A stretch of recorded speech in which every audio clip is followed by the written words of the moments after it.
Hey, welcome to my live stream. For today, I'm going to be reacting to old ass video game reviews and TV shows. So I've got like 5 videos lined up here.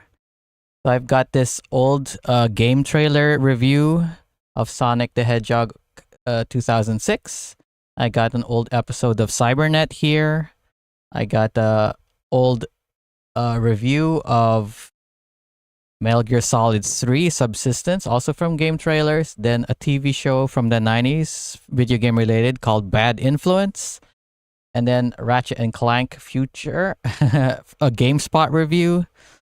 So I'm going to give a background to game trailers when other people show up to my stream, because I kind of want to give like my history, but no one's here to react to it. So I'm going to watch this one first while I wait for people to come into the stream.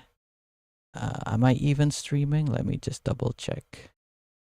I have to mute the audio. Yeah, I am streaming. Okay. So this is Game Trailers 2006. Obviously, the review came out in 2006. So if for people who don't know Game Trailers, hey Tor, how's it going? So for people unaware, Game Trailers was this website, that mostly showed game trailers. Because obviously nowadays you go to YouTube, and 2006 YouTube did exist. But thing is, watching videos on YouTube back then wasn't that great, and like, imagine you're watching 240p videos. Meanwhile, you could go to gametrailers.com and you could watch, like, you could even download high definition videos. I remember I used to go to like, I remember I used to go to gametrailers.com, download the videos from their game trailers from that website, and then put it onto my PS3. I also used to watch Screw Attack videos and Angry Video Game Nerd videos from gametrailers.com. I remember like the PS3, it has a browser, right? So I remember when I go to gametrailers.com, like watching the video directly from the site doesn't work. But when you go to the video, there's like a link, there's a button or a link to press, and then you could like press to download. And I would do that, and I would download the MP4 version, and I would save it onto my PS3. And I would just came from Elias Stellaris B-Day Donathon. It reached 80k plus. Ooh, 50k in the last 15 minutes. Was an insane last minute rush. Beat the Kapipi rush when we broke Yabbit by a long shot. Oh, really? Did you donate anything, Tor? Anyway, what was I saying? Yeah, I remember I used to download the videos. I remember, I think it's on my old PlayStation 3. Maybe it's actually saved on this PS3 also, because I would have backed it up. Because I remember, like, I tried to download all of the Angry Video Game Nerd videos and the Screw Attack top 10s. But anyway, let's get on to the review. So this is Sonic Hedgehog 06. Well, I'm like surprised, like 4 minutes. Nowadays, when you see reviews, it'll go like 10 minutes or something like that. Taxman was cruel this month. I'll make it up in a week and a half. Oh, okay. Well, is the Donathon still gonna be around by the time the Taxman doesn't come? But anyway, I think like 4 minutes, like back then, because obviously back then, like they had to host the video on their own site. And then, like editing, I think you wouldn't be able to find that many people who edit, unlike today, because nowadays you could just get, what's that? Not Opera GX, DaVinci Resolve, and then you could start editing. Unlike back then. Hey, well, unlike back then, like finding editors would be harder, and it not only harder, they'd be more expensive, and also I guess computers back then, I mean, you could still edit and all that, but obviously nowadays you have more capable computers to edit and render videos. So I think back then, especially like 2006, it was a lot more difficult. And again, like I said, like they also have to host it on their own website. Unlike like I said, YouTube existed back then, but like if you wanted to watch these videos, it was like 240p, And let me move the chat because I think you guys can barely read it. Should I move it over here or something? Can you guys read it over here? Okay, that's fine. Nah, I'll just buy the merch and give some regular donuts. I usually end her stream with a boop soup every stream I watch. But yeah, like, but nowadays I think a lot of the videos are 10, 20 minutes because of YouTube algorithm. But then, back then, quick, precise 4 minutes. Anyway, let's continue. Well, let's look at this intro. Now this brings me back. Video reviews. They're using the Sonic 06 music and stuff. If you've been gaming for a while, chances are you're familiar with Sonic the Hedgehog. Yes. 2006. So by this time, Sonic would have been... So it came out in 91. So by this time, it would have been 15 years old. Am I correct? Okay, so 2001 would be 10. And 2006 would be it would have been a 15-year anniversary for Sonic for this one, and then they released a shit game like this. Game reviews were more concise back in the days. Yeah, and also like I said, like back in the day you didn't have streamers or all that, so reviews like this were more like people went to them a lot. They relied on them a lot more. By the way, can you see the chat? Because there's all these letters over here kind of blocking it. You know what? Let me do something. Let me edit this so that you could see the chat a little bit better.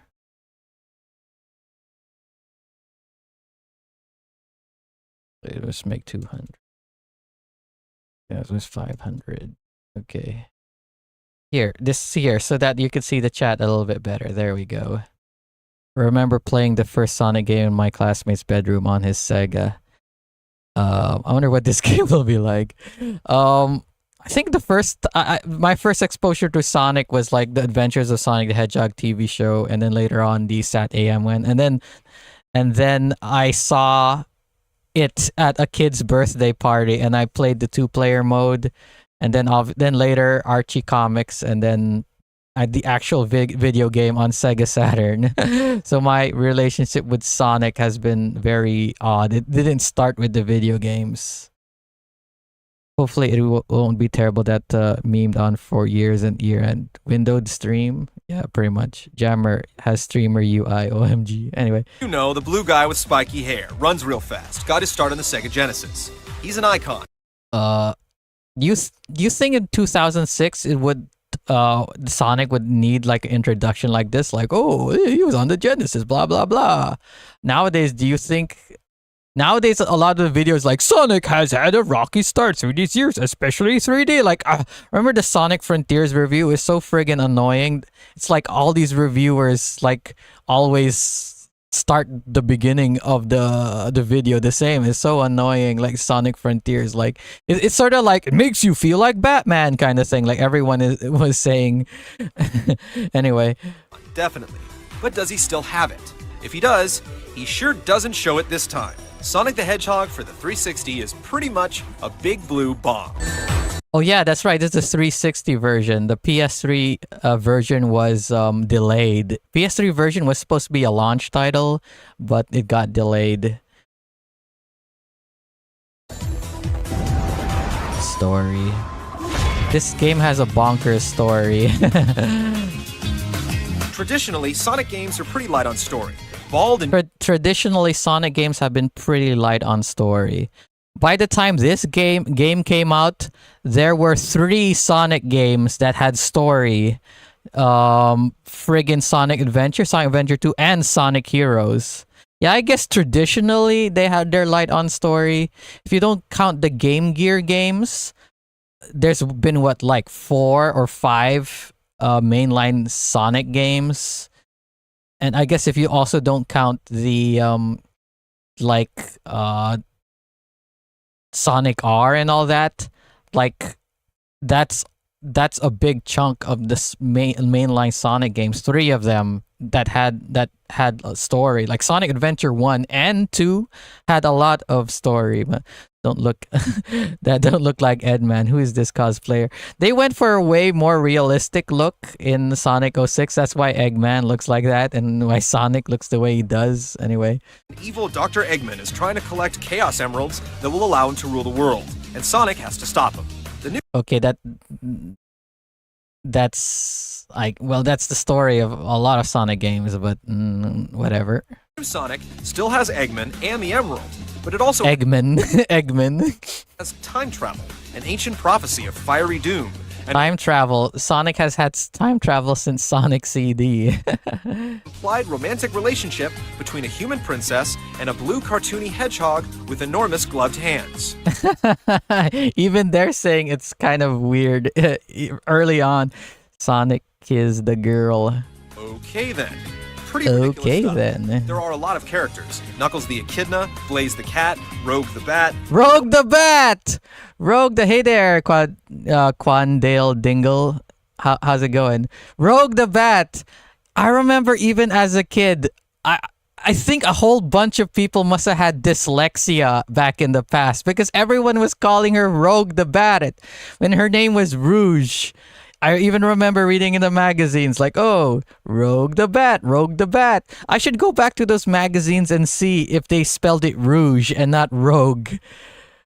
And I wasn't the only one who was calling her Rogue the Bat, even until 2006. Like 5 years later, people were calling her Rogue the Bat.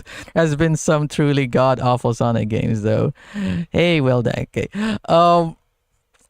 To be fair, like Rogue was a popular character, X-Men, and then the X-Men movies were coming out around this time, and I only figured out even when I was playing the Sonic Adventure 2, whenever they called Rouge, I was like, Rouge, huh? I thought her name was Rogue.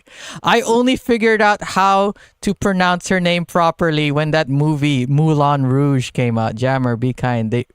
French is a cursed language. I only found out how to pronounce Rouge when Moulin Rouge came out, and I only knew about that movie because it had Ewan McGregor on it, Obi-Wan Kenobi from Star Wars. Hey Tora, mate, makeup is too girly for the fast boy, but yeah. No fewer than 3 anthropomorphic hedgehogs. 3 anthropomorphic Like hedgehogs. characters. The convoluted manimal melodrama is poor quality. You might That's the thing nowadays. Like this melodramatic melodrama is so friggin' corny and stupid. It's like it's kind of glorious. Like if you just watch the cutscenes, it's like watching Power Rangers, except they're like being overly dramatic. Are you still trying to become monetized on YouTube? Kind of, not really. I mean, if it happens, it happens. It's too late, Jammer. I have the high ground. actually be better off reading internet fanfiction. Yeah, I remember the story being pretty terrible. Yeah, that's the thing. Like they had, I guess a lot of websites also did this, and they also did it back in the. I mean, they still do it nowadays. They cut it into segments, story, design, and all that. A lot of their reviews are very, they have a format. Unlike nowadays, like even I see like reviews from proper websites, they don't have like this kind of format that much anymore. Did you hear, Jammer? Are you gonna talk about Akira Toriyama? I've been seeing that news. Yeah, I was seeing that. Okay, this is gonna date the video, so when people watch this video, they'll be like, "Oh, that's the day when it was announced." But yeah, it's kind of sucks that he passed away. Anyway, let's get to the. Should I look for an old review of a Dragon Ball game or something? Starting off, you've got no choice but to hang with Sonic. But after clearing a few stages, you're able to start a new game with Silver, Sonic's rival. Yeah, I think you unlock the other characters when you encounter them in the story. Like when you fight Silver, you can unlock him or something. From the future. Silver uses his telekinetic mind powers to levitate and toss heavy objects at enemies, and floats himself through the air from platform to platform. A lot of these telekinetic powers are fun at the beginning, but then it gets old. Probably if they implemented a little bit better, if the physics engine wasn't so weird, And if they had better level design, it would honestly be really good.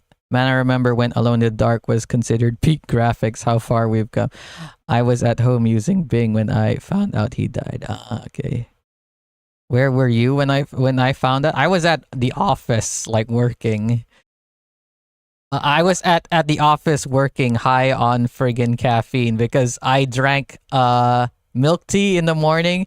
Then I went to the 7-Eleven. I saw that they had a new flavor of Monster Energy drink. It was like juice flavor.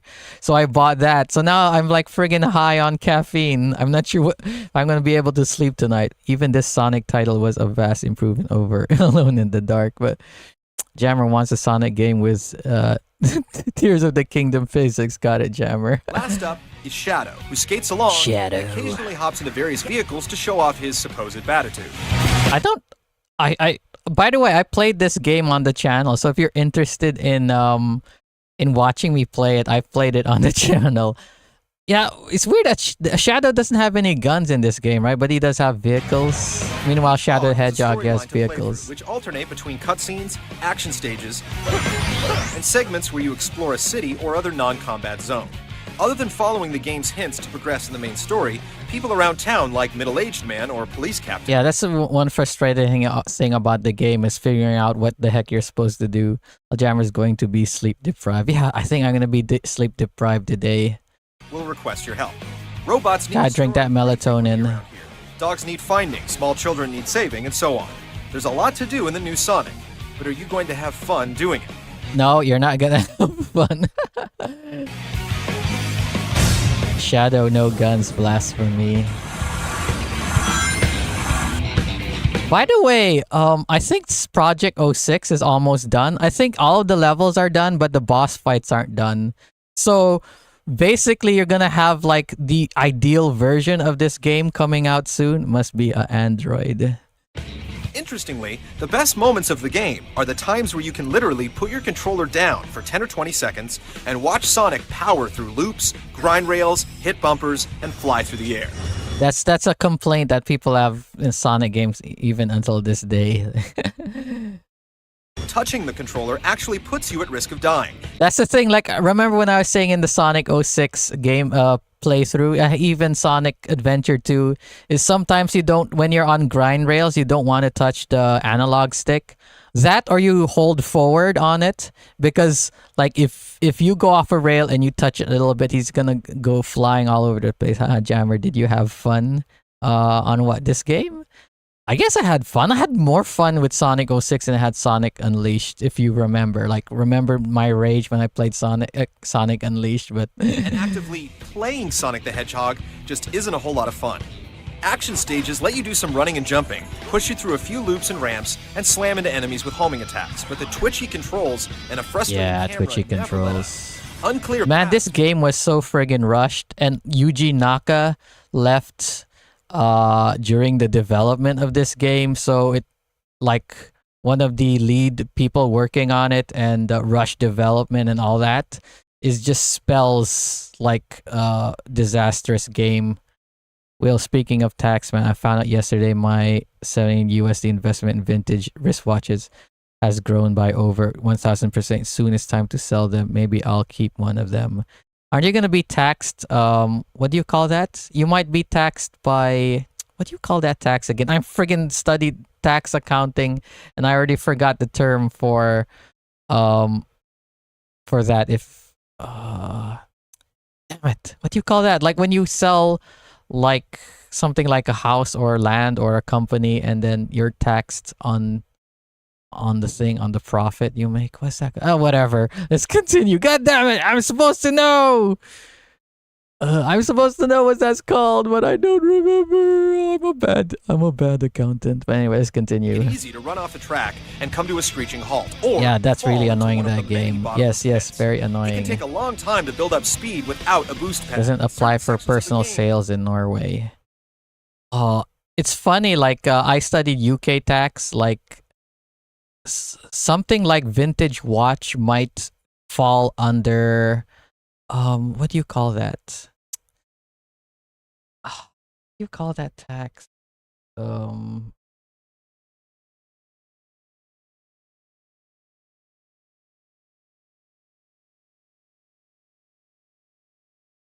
Uh, cap the capital gains. Is it stamp duty excise corporation?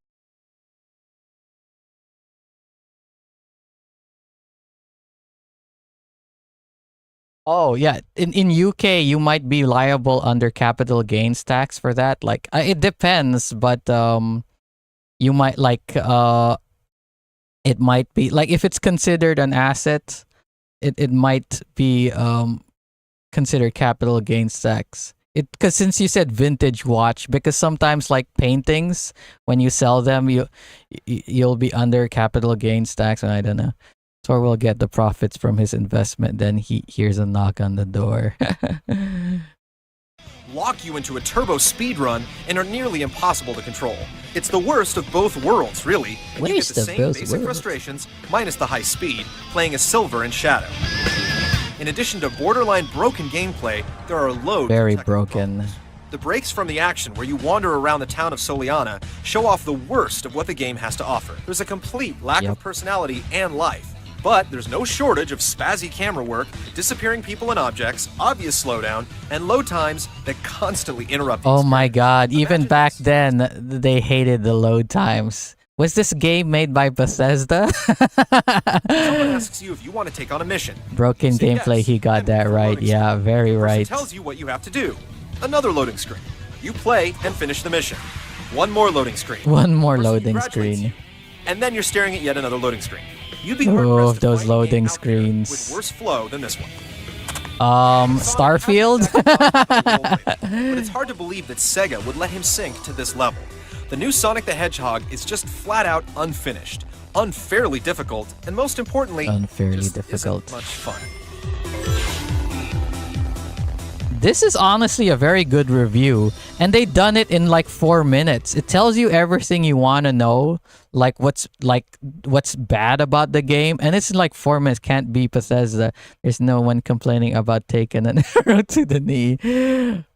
But yeah, look at that. Like story 4. Gameplay 4.0, and so it's gonna get like less than a 5, so 4.6.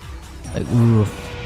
I remember when this game came out. One of the first reviews I saw is because I went on an airplane and there was this magazine. I'm not sure if I still have that magazine to this day. And it has Sonic 06 on their cover. Do you know what score they gave this game? They gave it a 9 out of 10. I remember even at that time, I remember I was seeing some of the reviews like, it's terrible. And I bought that magazine. It was the first, I think it was one of the first reviews I read. Every other review, it was just like, I was just looking at was it Metacritic?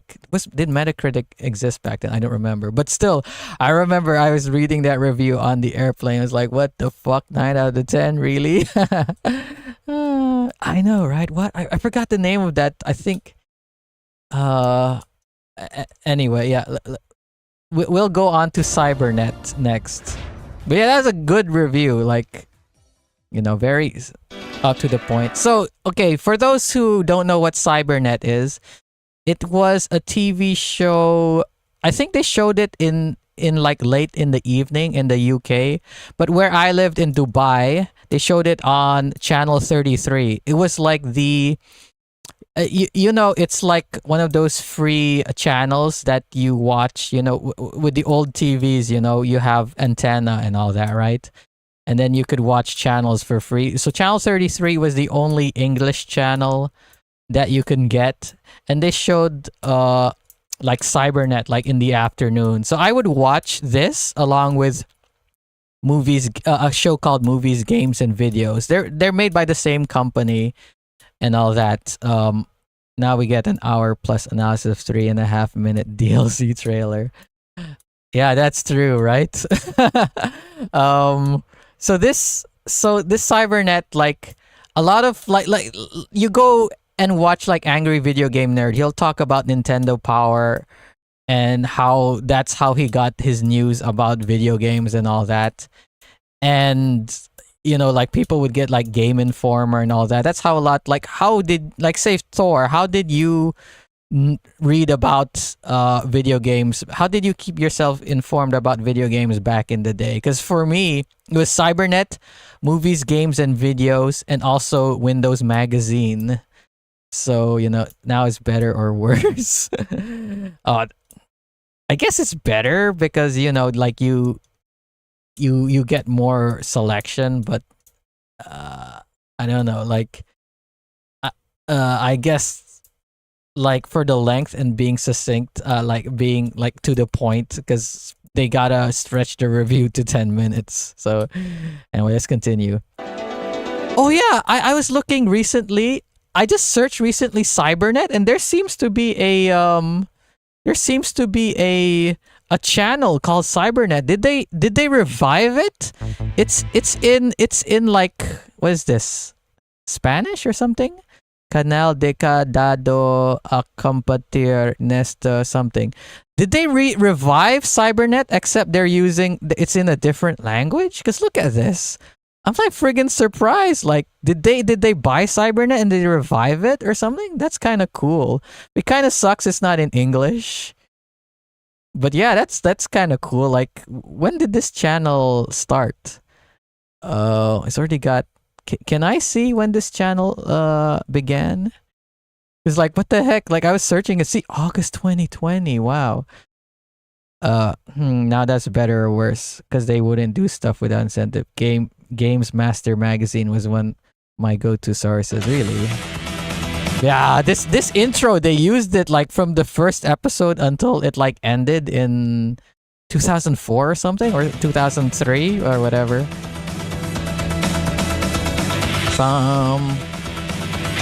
I was gonna react to an episode of movies, games, and videos, but movies, games, and videos, they show clips from movies and TV shows, so it's probably gonna get my channel copyright struck. So I'm not gonna watch movies, games, and videos. So we're gonna watch some Cybernet. Welcome to Cybernet with me, Lucy Longhurst. Oh, Tekken. We grapple with a monster. Oh, Dynamite Deca 2, or Dynamite Cop as it's called in US. I friggin' play that game, so hopefully they talk about it. Tomb Raider. Tomb Raider! And get the exclusive story behind the... Whoa, Gabe Newell, look how young he is. Damn. Half-Life. It's Cybernet. Wait, have I watched this episode yet, Will? I feel like I've watched... Did I react to this episode yet? I think I might have reacted to this episode. I'm not sure. Tell me, Will. I might go to a different episode.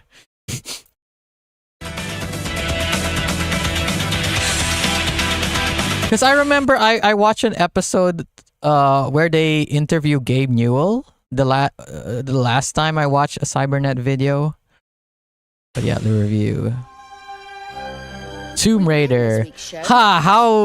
How convenient, because there's a Tomb Raider anniversary out recently. Wait, does it include does it include the last Revelation, or only Tomb Raider 1, 2, and 3? Acrobatic adventurer Lara Croft. Lara Croft. Game, Tomb Raider, the last... By the way, this lady, like she said, her name is Lucy Longhurst, and damn, it's like she voiced in Cybernet for so friggin' long. Her voice is basically my childhood. And I think I found out later that she voiced for Cartoon Network. You know those bumpers that they show, like, next up is Gumball, or something like that. I think it's only in Cartoon Network UK or something. Anyway. Revelation on the PC, she's travelled to Egypt. However, our heroine is about to make a terrible mistake. By removing the Amulet of Horus from the tomb of the evil Set, she unwittingly releases the wrath of this ancient god. The wrath of this ancient god. Games Master. Oh wait, why did I keep reading that over and over again? Lara now has to race against time to recapture this terrible Egyptian deity before he destroys humanity. This kind of reminds me of the plot of the Tomb Raider. What was the last Tomb Raider game that came out? It was like Tomb Raider, and then Rise of the Tomb Raider, and then was the one after Rise of the Tomb Raider? Because didn't she do something like this also? She did something, and then it caused a world catastrophe.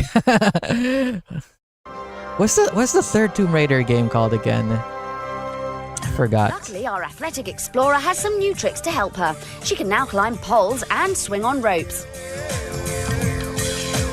Swing on ropes. She also has a few new gadgets in her backpack, such as a laser sight and a pair of binoculars. Laser. What does the laser sight do, though?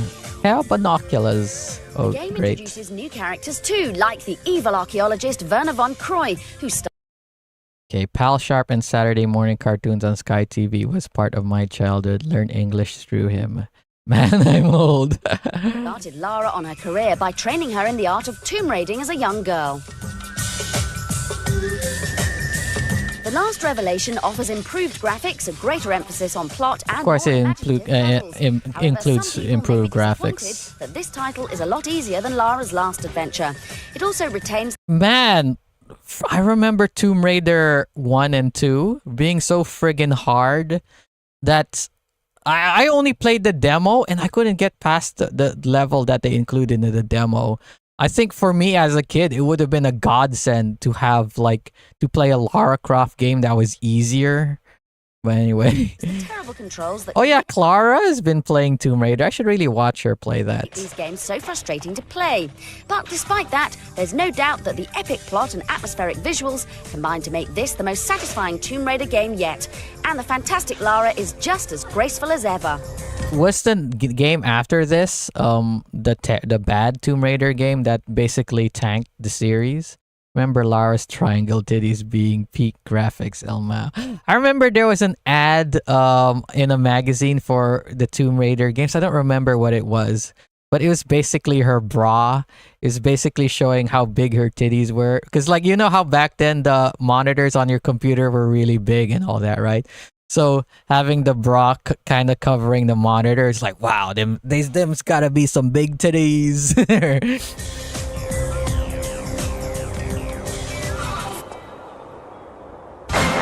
Cybernet gets groovy now as we showcase our top 10 video game dancers. Man, they had top 10s and I remember top 10s being such a thing. Even Screw Attack, they had their top 10s, and then Games Radar, they had their top 7s, and then Watch Mojo had their top 10s. Top 10s have been such a thing for so long. I don't think people do top 10s that much anymore. It's at least it's not big monitors, not really. Well, I had big monitors I mean the screen itself was small, but the monitors itself was huge. It took up a lot of space. Even though you got a teeny tiny monitor, as in the screen itself was small, the monitor itself was huge. Those dang CRT monitors. Sweet Look Pea. at that baby move. Popeye's What Bundle the of fuck? Joy Sweet Pea bops in at number 10. What fucking game is that? With Popeye the Sailor. At 9, in Oh an my attempt to God, practice Spice dancing, the Girls! Spice Girls show us their moves. Oh, that friggin' game was on PlayStation. Look how stupid the graphics Flock look. from Sheep know how to disco and go I never spinning at played the number sheep, 8. but the gameplay kind of looks addicting and all that. And the screen burn-in was real. Yeah, I It's remember like that. butterfly moves like Michael Jackson, ready to rumble's Afro. I never played this game, but I 7. think it, like a lot of people say, it was good. At 6, that posing pussy Kitty N shows us all the best ways to bust a groove. Oh, Busta Groove. I thought it was Space Channel 5. It's Busta Groove. With moves to Chop, bring tears chop, to your eyes, Master Chop, Chop, Onion. Master Head jams into number 5. Yeah, that's right. The friggin' Parappa the Rapper. Oh, that's Jammer Lammy, not Parappa the At Rapper. 4, South Park Chef shows that he's Chef, really? The terrible South Park game? Are you interested in the South Park game that's gonna come out soon, Tor? What do you call it? The 3D one? He may be made of granite, King but look at him Goron. go. King Goron from The Legend of Zelda rocks in at 3. Roxy, that's right.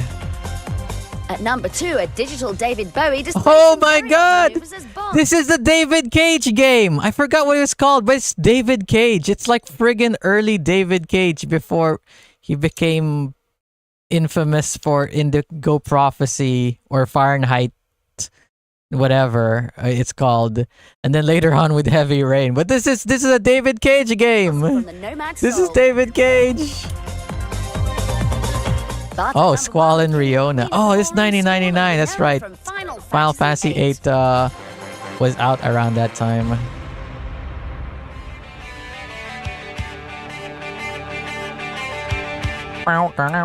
Reviews. Action on two Oh, wheels next as the Suzuki. Dreamcast gets its Oh, very friggin' first motorcycle Dreamcast, game, man. Suzuki Alster Extreme I'll probably see if Racing. any streamers played and judge from there if I get it. Oh, okay. With 12 tracks and 6 12 different motorbikes tracks? to ride, you're given the chance to compete in an increasingly difficult motorcycle championship.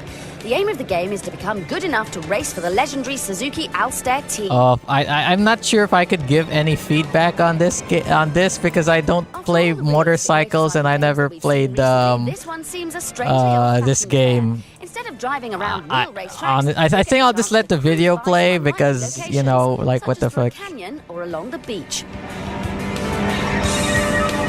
You don't see a lot of variety in racing games. Unlike back then, you have so many. Like, say for instance, you have like this game, like super bikes. You'd have so many versions of super bike games and all that. Nowadays, like you have a few, and it's like dominated by one. Like for instance, F1 is like dominated by that Codemasters game, and and Rally like is mostly by dirt, but then you do have another one.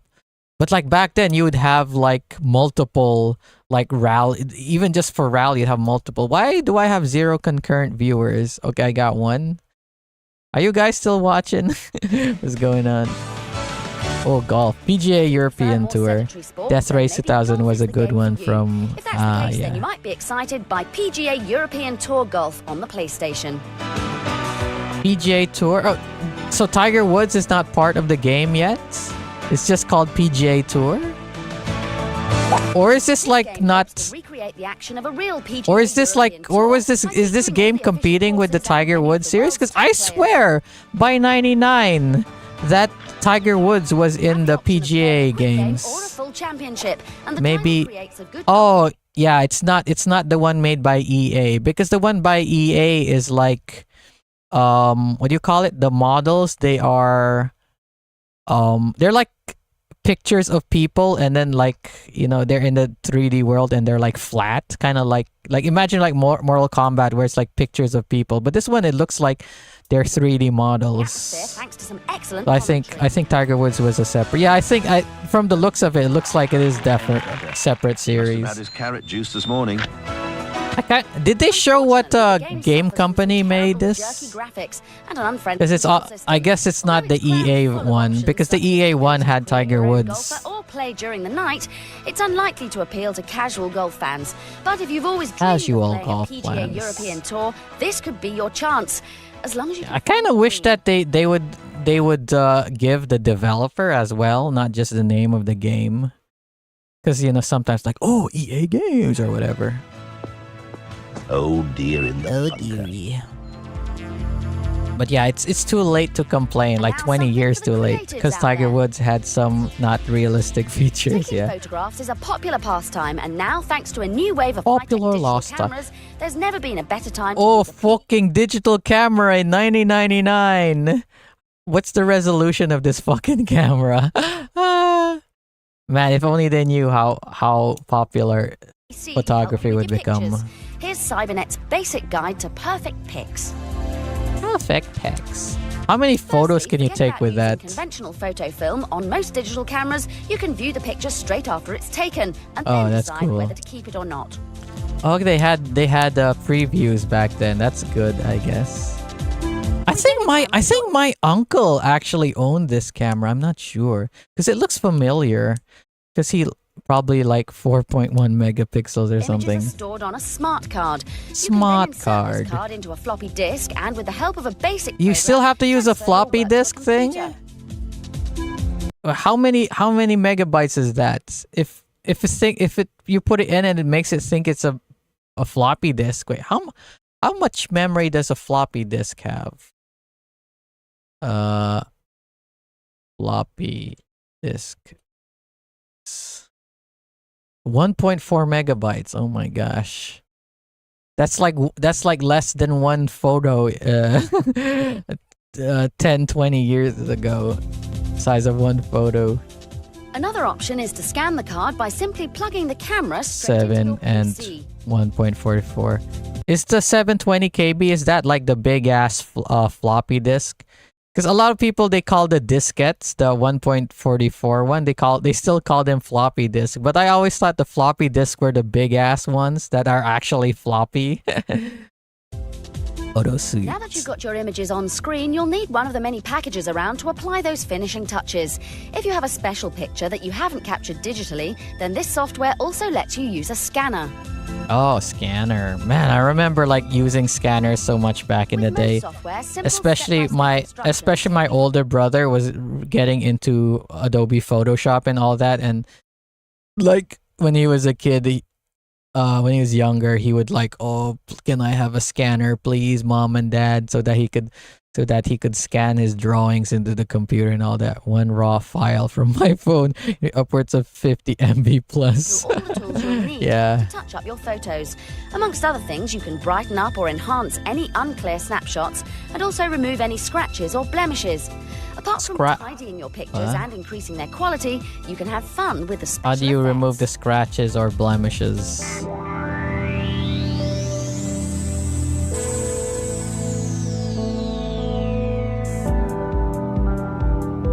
Now, what Dungeon Keeper character does he remind you of? Oh, Dungeon Keeper? Dang. Some packages even allow you to design collages and blend images together. The software Collages. provides the basic I wonder outline, how and all you have expensive to do is Adobe simply drag Photoshop your would have picture been into the back in frame. those Everything days. from greeting cards, calendars, Like what, magazines, $10,000 postcards, or and forms of something? identification can be created with the right package. How expensive would Photoshop be in this around this time? With cameras now producing such high-quality images and software offering you the chance to make the perfect photo, you'll be creating great pictures in no time. Fujifilm. Fujifilm doesn't make cameras anymore, do attention they? now, the Oh, no, tactics wait, are they back. do. They do.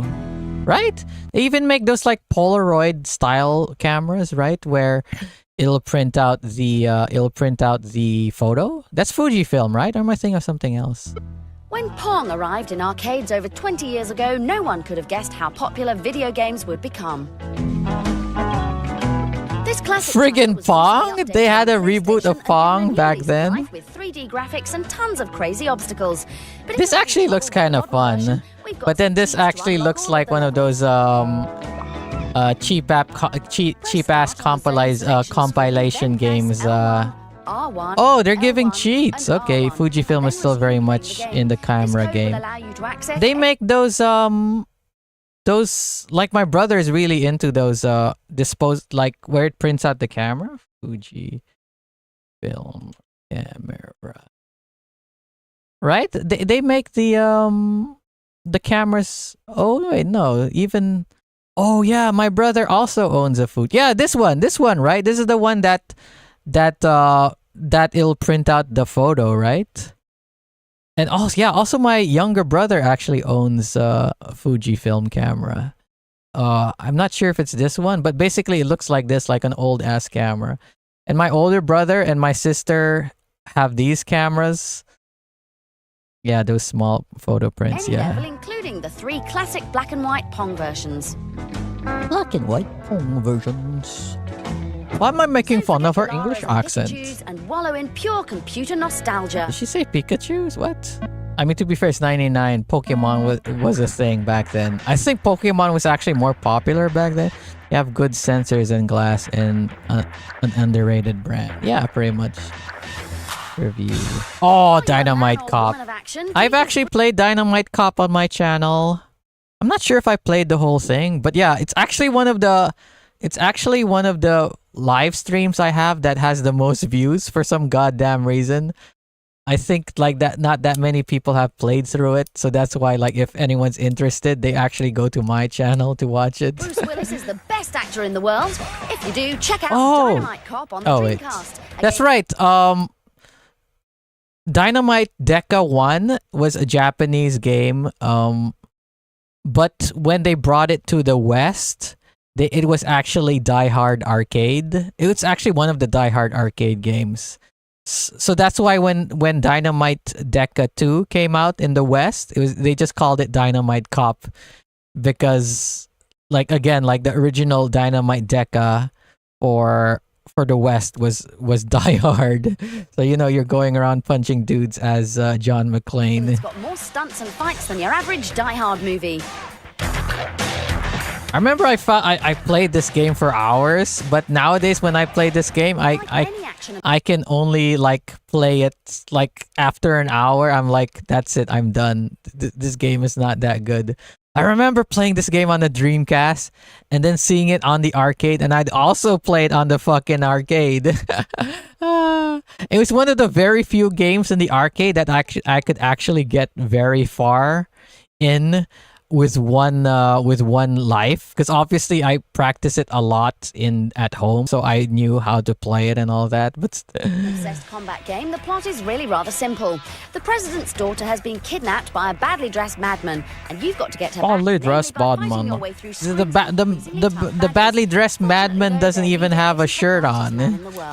All he's got are pants. Hurry up with that bomb. See, look, he doesn't have a shirt on. Hurry up with that bomb! And where is that girl? Hey, Will, what's up? Whilst you can play the game by yourself, I play Dynamite Deck on the channel, right? A beat 'em up? I played this on the channel, right? Like I said, it's actually one of my most watched live streams for some goddamn reason. My Dynamite Deca 2 playthrough.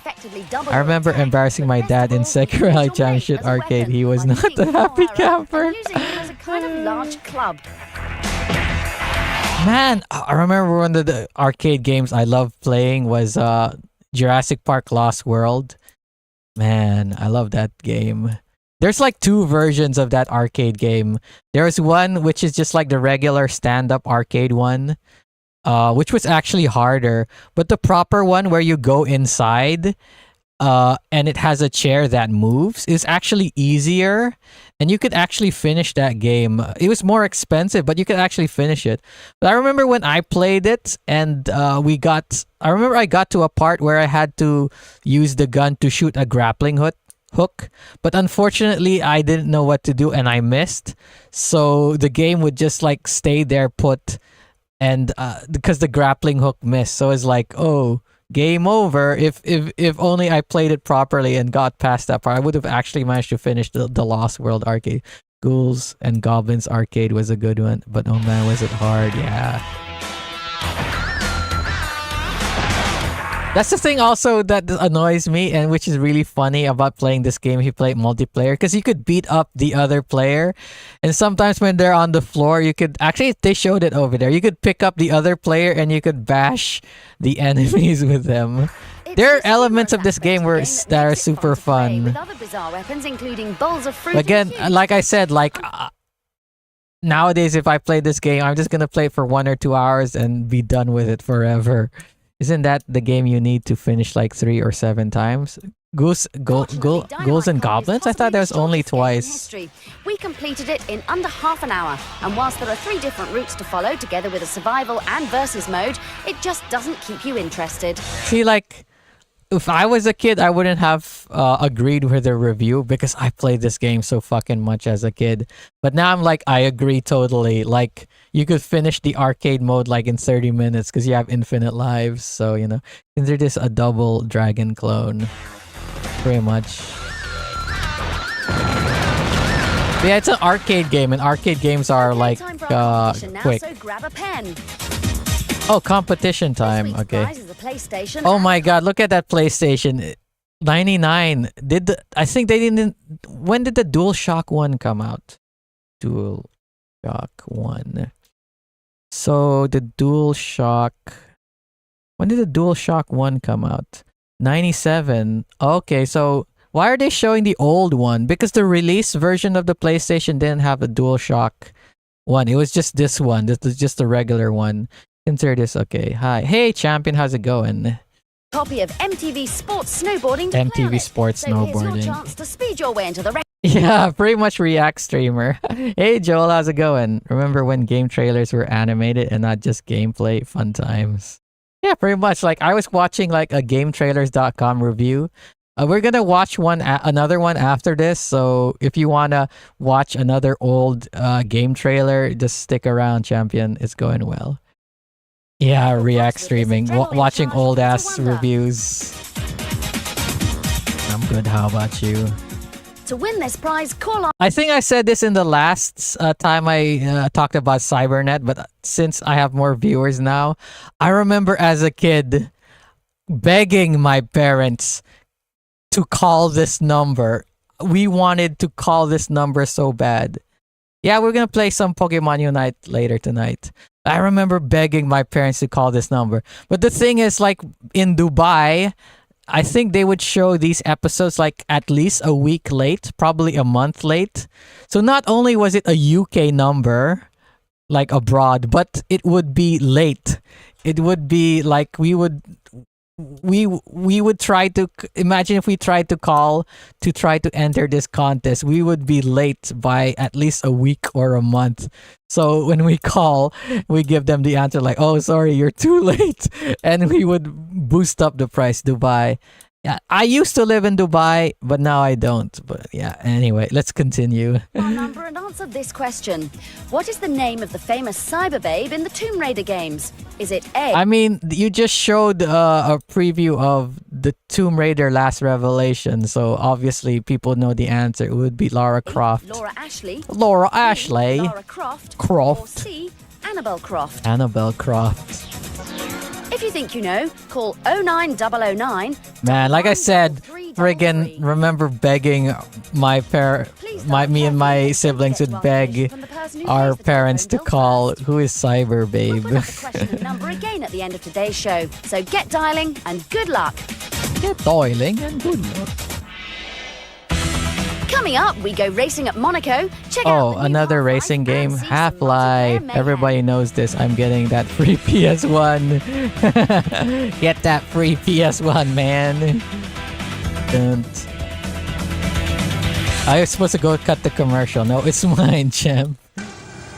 Anyone who's played Ooh, Half-Life Opposing knows that it's much more than Force. just another Quake clone. Blending a I remember great playing the plot, demo of this so many times, but yeah. characters, fantastic weapons, and superb interconnecting levels. And even back then, you'd have the characters in the helicopter, and the helicopter would crash. Even back then. It instantly became a classic. And now, By the way, no spam, champion. So please don't put that in one more to time. emulate its success, I only have a few rules in this channel, so friggin' spamming is one of them. Wait, what do you mean is out of service? Bruh, I got Opposing scammed. Force has arrived, an add-on pack that's just as innovative as the original. What? When did this expansion pack come out? Like any expansion pack, there's a host of new weapons to use, enemies to fight, and even a pair of Well, night dang, vision fine, goggles to take help it. you in the dark. But where, you may be wondering, is the innovation? Well, we had a chat with Gabe Newell, Half-Life's Ooh, creator, Gabe Newell. to find out what makes Opposing Force so. Valve didn't make this game, right? It was who's the one who made this game again? It was all I remember is friggin' Randy Pitchford. What was the name of his company? Randy Pitchford. What was the name of the company? Gearbox. Gearbox made this game, didn't they? So sorry for spamming. It was the internet connection. It's fine. For some reason it does that whenever it has issues. It's fine. It's fine. But yeah, this was by Gearbox, right? Of course, it's actually a very interesting story because it occurs at the same time that Half-Life Man, look how young Gabe Newell looks. And like a lot thinner as well. occurs. And you're playing Gearbox as made part of some the great group games of though. the- Yeah, they did make some great games until friggin' Colonial Marines. And then after that, like, they didn't make any good games anymore. Jeez. So young and skinny, bro. Age 50 years and like 20. military people, except you essentially decide that maybe what's happening here isn't right, and because of what happens to some people in the squad that you're part of. Why are they interviewing Gabe Newell? Why not Randy Pitchford? And you'll Whatever. play at exactly the same time as the original, you'll even get to meet, well, yourself. Get Couple the times free in the game, you'll man. actually run into Gordon Freeman. Gordon won't know it because, as you know, when Gordon was playing the game, he never saw a group of grunts who were protecting him. Because But you'll Randy's actually, kind of a weirdo. Was he a weirdo back then? Gordon It's really was able lost to for women everywhere. complete his missions because Man, of animation has various come a things that were long going on way. behind the scenes. For anyone who's And the animation of this game was innovative when it came out. Force is the ultimate addition. Superb level design, quality visuals, and immersive sound effects all combine to make this the best add-on pack you can get. Oh, pretty good review, I think. Yeah. And it also included an interview with friggin' Gabe Newell. He might have been, I don't know. If you're more of a hopeless painter than a master artist, you need help from the... You don't see like do you see a lot of these like kind of software anymore, educational software? Probably on mobile phones or something, but I'm not sure because I don't really partake of this stuff anymore. Smart team. Like these kind of softwares, like, you know, for education and all that. Get They Smart showed a lot of is these brand kind new of stuff interactive in CD-ROM that Cybernet. combines video, Anyway, yeah, animation, hey, voices, and drawing. see ya, champion. Thanks for Layout of the tower joining. is very simple, and if you follow the instructions carefully, then the tasks will slowly become more complex. Finally, add ears, eyes, and a little wet nose. I'm not their target demographic, Useful yeah. tips demonstrating art techniques. For Anyway, instance, I was a whoever kid wants to back know how to then, draw lightning. and also I guess like parents would be watching as well later, champ. Once you've learnt basic drawing techniques, you can think about creating a picture. Picture composition is very important, so you can experiment to change perspective, composition. viewpoints, and lighting to achieve an aesthetically pleasing result. Can you guess who this What's character going is? No, I can't guess. Who is it? This is Morph, a pliable plasticine. How would I have guessed the character? Morph is not a famous character. How would I ever have guessed who that is? Morph. The mouse. Morph. If you fancy taking a break from painting, you can visit the cinema. Many short animated Cinema. films of Morph are featured, so you can watch him and his friends. Is Morph is Morph a real character, or is it only for this game? Never heard of Morph.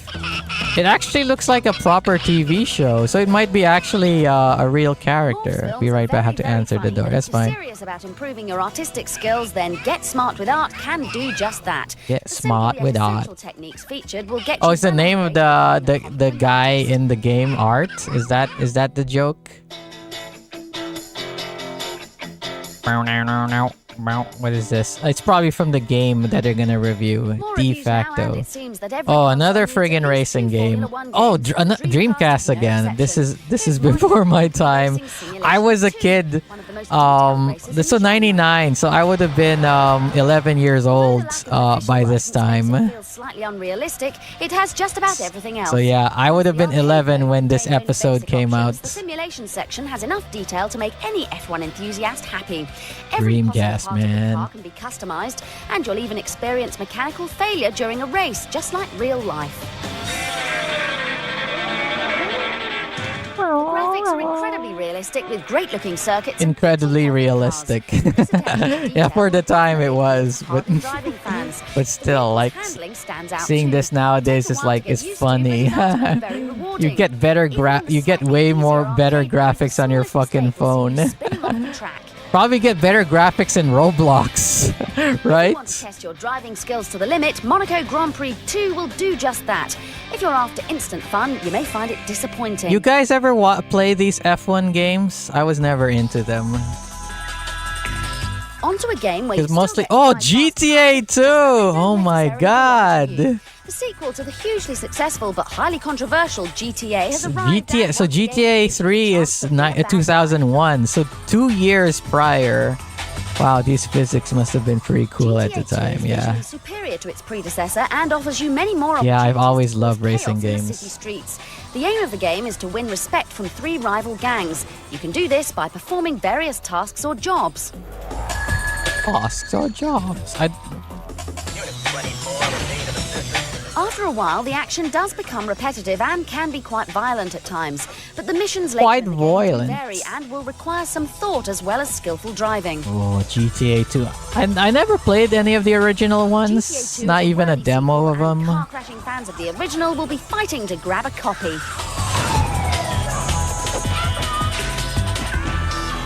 GTA 2. But yeah, like it feels so odd having such quick reviews, like less than 5 minutes long. Unlike nowadays, you go on YouTube, the reviews will go on Like we were talking about this earlier, reviews will go on for like 10 minutes. September 1999, the Tokyo Game Show. Oh, in Japan Tokyo had Game their only Show, one run on the rise of 99. esports invaded the huge arena, and that was to catch a glimpse of the new super console PlayStation 2. Oh, damn. PS2 hasn't even come out yet. In our first report, we unveiled for the first time Ooh. on TV the machine and some of its incredible games, including this spectacular beat-em-up called The Bouncer. But that Wait a was sec. months ago, so we thought Was we'd that show you one? a Was few that one things person's we shirt unveiled say for the first time on Uniqlo? Did it say Uniqlo on it? How old is you? No, it doesn't say Uniqlo. I thought it said We Uniqlo. unveiled for the first time on TV the machine. and some Age of its incredible Empires 2, games, man, that was a including great spectacular game. beat-em-up Yeah. called The Bouncer. But that was I've only played the demo of Age of Empires, but I actually played this game called Star Wars Battle. What was it called? It was called Galactic Battlegrounds, which is basically just Age of Empires 2 reskinned with Star Wars units and all that. I didn't know it at the time, but it was just basically Age of Empires 2 with Star Wars all over it. so we thought we'd show you a few more incredible titles we uncovered on our Man, the Bouncer. This is like a early Square Enix game, and it was not very good. The gamers crowding around the booths, there was a surprising amount of old games receiving the glossy PlayStation 2 treatment. An early Ooh, version is that of Ridge Race Racer? of Dawn Ridge showed most people Racer! wanted to see the awesome Tekken Tag Team tournament. Oh, The game Tekken allows Tag you to pick Team. fighters and then change between them at any time during the match. This means Man, that you can Tekken make Tag combinations 2 was with really make big. any I remember back devastating in the attacks. day or something. Was it 2 or 1? I don't Also remember. gaining a lot of attention was Kessen, a battle simulation like you've never Kessen. seen before. The Oh sheer my level of detail on god, the I characters forgot about Kessen. Oh my I remember hearing about Kessen so much back in the day, but now it's like, what the fuck? Nowadays it's like Dynasty Warriors or something. Most people reached One to the ground as 4X they took game, the I sheer was like scale of what they were Master of watching. Orion 2. I beat the Kessen game by takes you back in spamming time to weak the ass age of ships. samurai. Amazingly, there are up to 500 characters on screen at once, and the real-time battles involve scores of warriors fighting each other for overall supremacy. Man, that was This isn't so pre-rendered impressive sequence, back but in the actual day. gameplay that's different every time you play.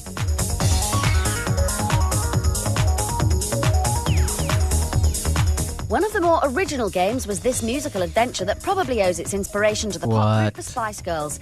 It doesn't have a title as yet, but from what we can see, it combines elements of Buster Groove, the dancing Did they simulator, did and they Bone release Tamagami. this game? This Again, the game level does of not look detail was familiar. astounding and the lighting stunning.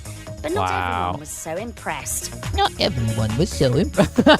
What the fuck? I mean, that's like a security guard or The Legend of something. Lagoon, a spectacular adventure. Legend of Lagoon! Oh my god! I forgot about this fucking game! Legend of Lagoon! Is there a remaster of this? I have to look it up. Is there a remaster of Legend of Lagoon? How do you spell it? Legend of... Legend of Dragoon? Is it Legend of Dragoon or Legend of Lagoon? What did she say?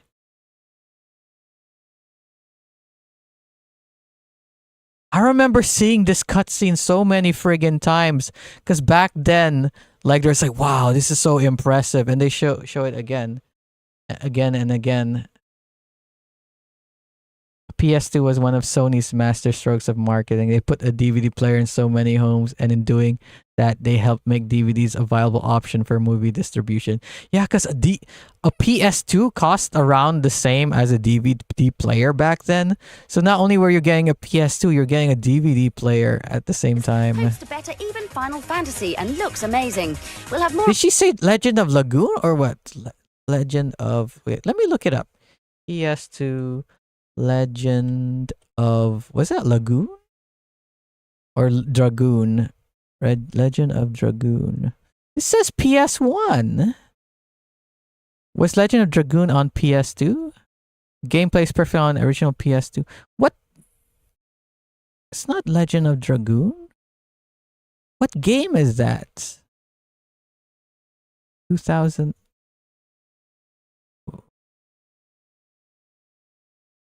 What? Lagoon?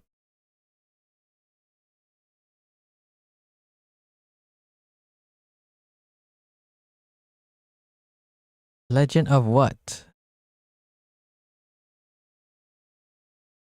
What was the name of the game? Legend of K? Legion Legend of Excalibur?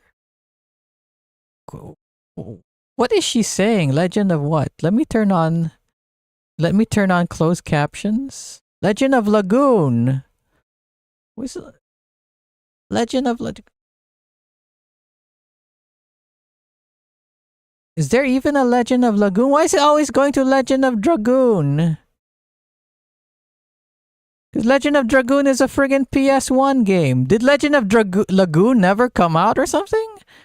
What's going on here? Why can't I find anything of Legend of Lagoon?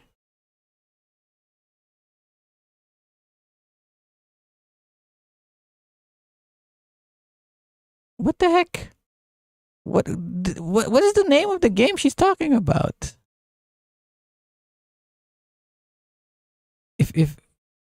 What does she say? Bro, this results for Lagoon.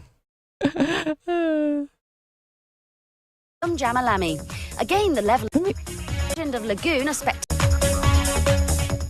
What does it say up there? It says Lagoon? Finally, good news for RPG fans. The Legend of Lagoon, a spectacular adventure produced over 3 years, hopes to better even Final Fantasy and looks amazing. We'll have more on it soon, so keep watching the show. Is that PS2 or is that PS1? Did she say PS2? Again, the level of detail was astounding and the lighting stunning. But not everyone was so impressed. G-fans, the Finally, good news for RPG fans. The Legend of Lagoon, a spectacular adventure produced over 3 years, hopes to better even Final Fantasy and looks amazing. We'll have more on it soon, so keep watching the show. I need to know, is that Legend of Dragoon? Because they're talking about PS2 games. And they show that Legend of Dragoon cut scenes.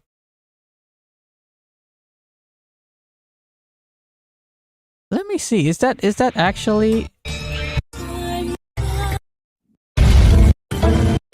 This is who is No, that is the PS. That's a PS1 game. Why did they make it seem like it was a PS2 game?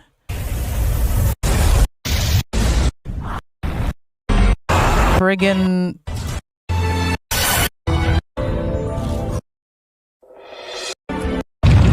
Yeah, it's a PS1 game. What the fuck? Why did they include in the PS2 thing, making me think it's a PS2 game? It's a PS1 game. God damn it. But yeah, I remember seeing that friggin' cutscene that they're showing over and over again. Prepare to enter the ferocious world Turok. of multiplayer combat now with the latest title in the Turok series, Turok Rage Wars. Rage Although designed Wars. primarily as a multiplayer shooter, Rage Wars has a unique approach to the single-player game. To explain the concept behind this, we talked to David Deinspear, the creator of Turok 1 and 2.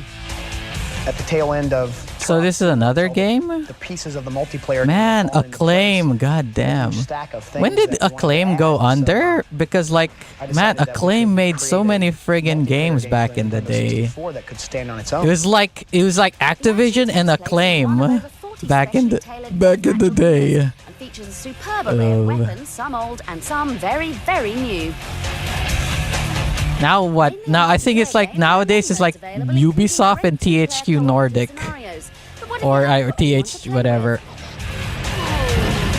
We also have a new bot AI system that allows a single player to play against up to 3 bot AIs as well. Thanks, Dave. Rage Wars is one of the fastest first-person shooters on the market, with a special award system. This is on for single N64, players and right? Some of the sneakiest bots around, whether you're playing alone or Sneakiest with your most bots ruthless around. friends. Be prepared for some furious multiplayer mayhem. Is this the That's end all of the we've got time episode? for Yeah, in it this is. Program. We hope you enjoyed the show. Don't forget there's a console and game up for grabs, so why not Yeah, play the competition call live? now. Let's call now and get that. And a chance to check out even Let's more get of the that brilliant friggin' Final PlayStation Fantasy 1. 8. It rules. It's Cybernet. Oh, I remember they keep showing I remember back in the day they kept showing the Final Fantasy 8 cutscenes. So I remember seeing those so many times. I'm gonna get a drink of water and take a whiz before I watch this.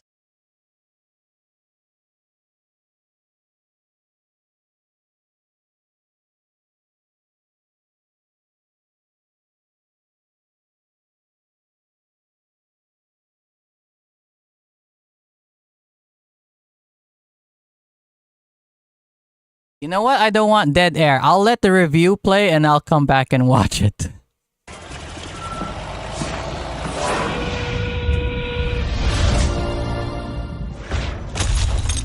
Can't let anyone see you.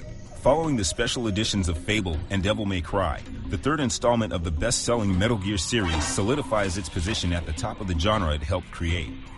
The latest 4-disc director's cut, Subsistence, is a significant step up from its predecessor, but like other upgrades, it's only recommended for people who missed the original or hardcore fans of the franchise. I'm in command here. Snake Eater, released in 2004, was a triumph for Konami and Hideo Kojima, and it introduced lots of revolutionary new elements to the control and combat. But the camera's perspective, aside from the ability to switch to first person, stayed the same way it had been since the 8-bit NES. This made the game more frustrating than it needed to be, and contrasted the otherwise breathtakingly fluid presentation. Okay, I'm back. I'll rewind it a little bit. Okay. Man, gaming has come a long way from potat 480p polygons to 4K ray trace graphics we have now. You know how to use Google.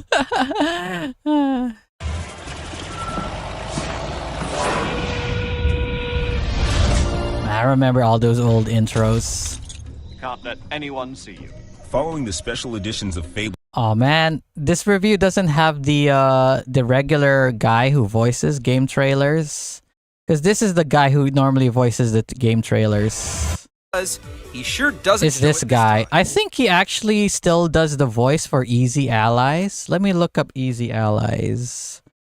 Because after game trailers went over, Easy Allies sort of took over. I knew that I could count. Okay, let me see. Do they have review? Okay, let me search review. Forgot the name of the guy, but yeah. Does it still have the same guy? But after seeing the bold, yeah, he's still voicing. He's still doing reviews. Imagine 2006, like he's been doing this like almost for 20 years. This guy. Pursue. You could also argue that it's. I was watching these reviews when I was in high school and college, so you know, this guy's been voicing reviews for so friggin' long. Selling Metal Gear series and Devil May Cry. Wait, okay. Can't let anyone see you. Following the special editions of Fable and Devil May Cry, the third installment of the Fable, best-selling Devil May Metal Gear Cry series solidifies its position at the top of the genre it helped create. So this is the review of Subsistence, not the original Snake Eater. 4-disc director's cut, Subsistence. Oh yeah, I remember. I actually have a copy of this Subsistence version, the PS2 version. I don't have it with me. It's with my younger brother. He's got that original PS2 version. It also includes like special features, like a trailer from Metal Gear Solid 4. But yeah, it had so many cool features. Is a significant step up from its predecessor, but like other upgrades, it's only recommended for people who missed the original or hardcore fans of the franchise.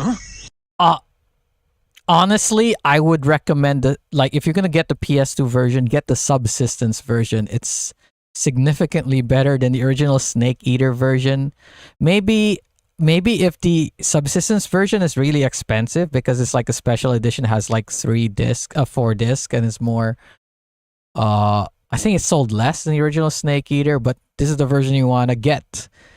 Or you could get the HD version, but it doesn't matter. Subsistence is the way to play the game. Not the original Snake Eater version. I'm in command here. Snake Eater. I'm in command here. Was a triumph for Konami. 2004. 2004! The game's almost like 20 years old. And it introduced lots of revolutionary new elements to the control and combat. But the camera's perspective, aside from the ability to switch to first person, stayed the same way it had been since the 8-bit NES. Yeah, the over-the-head camera was real annoying. Than it needed to be, and contrasted the otherwise breathtakingly fluid presentation. I remember my friend, he played the original Snake Eater version, and I played the Subsistence version. Changing the gameplay, and the best example of the developers taking advice from their fans is the addition of a third-person perspective that you default to from the beginning. You can switch back to the old view, but the new one gives you a much more efficient view of your surroundings and more opportunities to appreciate the superb visuals. There are some instances where going to the original camera is actually better because sometimes it gives you a bird's eye view. Like if you use the normal 3D camera, you can't like look around corners. When you use the original one, which goes like kind of up high, you can see around the corner. But the main reason why those that beat MGS3 will want to try Subsistence is the online multiplayer between up to 8.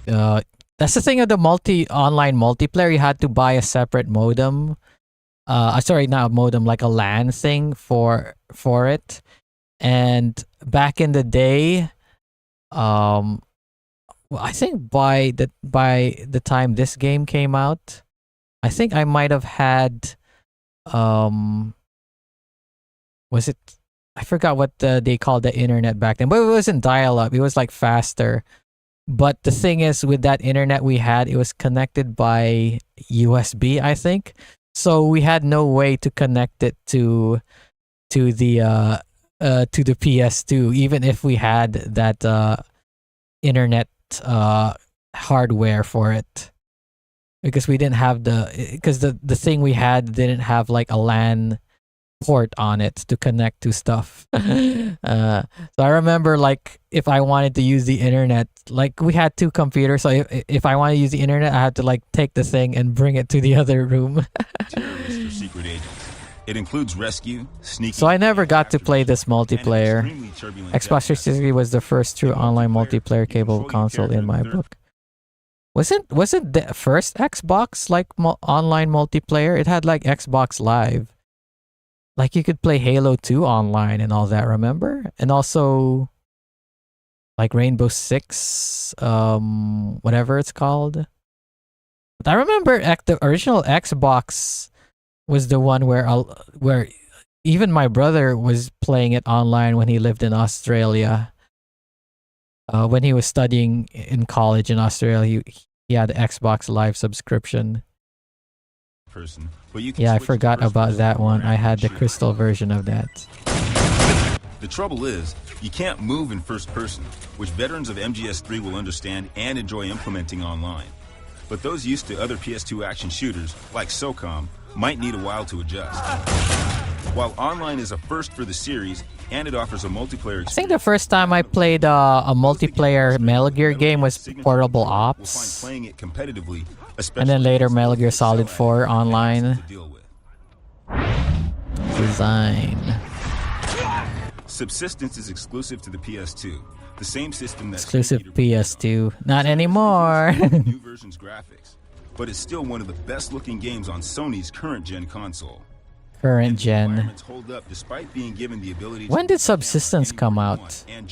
I remember like they're already showing trailers for PS3, so PS3 was probably close. You can access all of the cinemas and boss battles at the game's start through a list of additional extras. While most of this will not be new to those who beat Snake Eater, and those who didn't won't want to spoil the experience for themselves before they start playing, MGS veterans will most likely view Subsistence as a necessary collector's item, because it ties the story collector's item, and I'm glad I collected that game. Yeah, I got that collector's item. By directly addressing issues that fans have been complaining about for a long time and cramming as many extra features as possible, Metal Gear Solid 3 Subsistence delivers more than enough reasons for fans of the franchise to stand up and cheer. But anyone that isn't crazy about Metal Gear, especially those that have already played Snake Eater, might want to hold out until Guns of the Patriots. Guns of the Patriots. They didn't know at the time that Guns of the Patriots, like a lot of people, it's kind of contentious, like mixed, like with Metal Gear Solid fans. 8.9. They didn't include story in their review. And look at that, 3 minutes. 3 minutes. 3-minute review. Okay, now we're gonna go to Bad Influence. This is hey Will, welcome back. So this show, they also showed it on Channel 33, like Cybernet, when I was a kid back in Dubai. But for some reason, they didn't show it like in a timely manner. They showed this TV series around when the PS2 came out. So I was watching Bad Influence, and they were talking about like friggin' Sega Genesis games. I was like, what the fuck? Why are you showing this show so after the fact?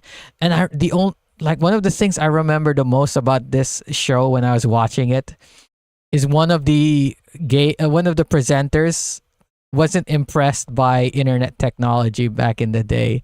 She always called it like the most boring technology ever, the internet. And but when I was watching this show, like obviously internet was so common. I was like, man, lady, if you only knew. But again, this is an old ass show from the 90s. It's also in the UK, but they showed this in a more. They didn't show it in the evening like Cybernet. Cybernet showed in the late night. I think this showed like in the afternoon where kids can show it because obviously it's aimed at kids. 1, 2, 1. Okay. From Bad Influence, we're getting ready for a live performance from top band ASF, who've written They the AFF? new space game Inferno. Looks cold out there, doesn't it? I suppose that's because it is. Our main review this week is the long-awaited Super Bomberman 2 on the SNES. Super Bomberman 2. Cycling down the information superhighway and explaining why you may never have to leave your bedroom ever again. You mean like what we're doing right now, not leaving the bedroom? It's bonfire night on Saturday, so the question on everyone's lips is, as always, what will the weather be like? Well, if you've got a PC, you can now buy a software package that will let you do your own weather forecasts. Although weather primarily forecast? schools and colleges because it costs over £1,000. But it does come with a nifty little add-on. A satellite dish. It receives weather. What? Really? You bought a software and you get a satellite dish with it. Wow, that's cool, I guess. Now, there are 3 similar satellites fixed around the world, but they do all talk to each other, so we can get pictures from all around the globe, even though we can only see the one from the Man, UK. imagine back then you needed to get a thing, £1,000 thing, and you could get a satellite with it to be able to tell the weather, to forecast the weather. But nowadays you got an app for that or something. If I move this round now, we should be able to see it soon. See what? Tone means the computer spotted it. We're online. Okay, so that's Online. Weather forecasting is a very complicated business. However, who better Weather to guide us through forecasting. it than the Michelle Pfeiffer of the weather forecasting world. She online. Hi, welcome to the program. Do you use a system like this at the Met Office? Yeah, we use the same basic satellite information. The difference being we use other forecasting tools as well, radar, Ooh. detailed info from the weather stations. The interesting thing about this is this infrared information, which of course being dark outside Infrared. at night is an advantage to use it. You can see the Earth's Man, look how primitive this shit looks. What year is this? and then you can track all these Super Bomberman. What year did Super Bomber? What is it? Super I'm Bomberman. talking about the 2 other satellites, and you Super can look at pictures of all over the world. Bomberman. What year did Super Bomberman come out? Well, we've got some American pictures. Friggin' And look at that. sorry. 99. This is 1993. Oh my god, this is 1993. Tech in those days. All the way across the steppes. Man, I picked a old ass episode 93 because last time I watched an episode of Bad Influence, like PS1 had just come out, so it would have been like 96, 95. These are This just is 1993. Damn. Let's have a look at the satellite sequence. Oh, so, absolutely. have you got a sequence that you can show? Yes, because an animated sequence is what it's all about. And here we have it. And the great thing about this machine is... Oh, I actually was expecting it to be like a lot slower and a lot, you know, like the frame rate really slow, but it actually looks pretty decent. Great big swirl developing. Okay, the $1,000,000 question. The weather for Bonfire Night will be what? Well, Ball. keep an eye on this. It's looking slightly dodgy. I'll stake the fact it's going to be fairly wet in the east. Isn't it always raining in England and stuff? So that's the place for a good bonfire Let's night, all go because it there. is north. Cold and rainy. Thanks very much for coming in and enjoy your bonfire night. Will do. In Westwood, Man, I remember hating this character when I used to watch this show. Friggin' Uncle Fester looking asshole. Friggin' annoying.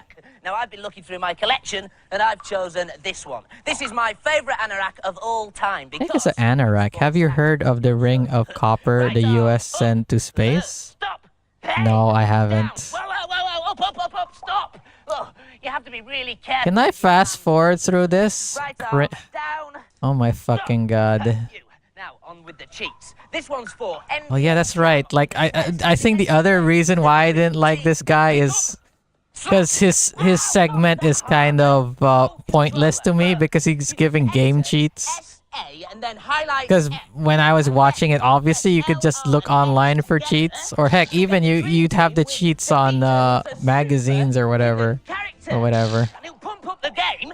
Like imagine back, like, because I remember like back in the day, like they would sell even like little magazines or books that's just full of cheat codes for video games. This week is Super Bomberman, which explodes Super Bomberman. next week, just missing Bonfire Night. This is 93 Super Bomberman. Do you guys ever play these Bomberman games? I remember like trying to play them and being mostly frustrated by how kind of difficult it was, like especially when you're fighting someone else. So it's like, This is one of the most enjoyable I'm too salty to play this game. I don't give a fuck. Was the best cheat IDKF is the best cheat code. Not every kid had unfiltered access to the internet. That's true, but imagine like only getting your sources of cheat codes back in the day from friggin' having to wait for a weekly TV show. You need really fast reactions for this level though, as you change. Oh yeah, this is the format that this game show did. They asked kids for their opinions on the video games, then they'd give it. I wonder if they actually had an adult write the reviews and then they just had the kids read them out. I wonder, what do you think? Do you think that these are the genuine opinions of these kids, or did they have someone write them out for them? eBay Bomberman tournament. Check your privilege.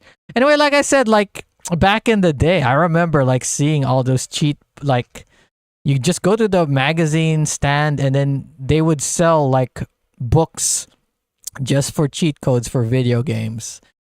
And even sometimes you buy a magazine and it would come with a cheat book for as many video games as it could.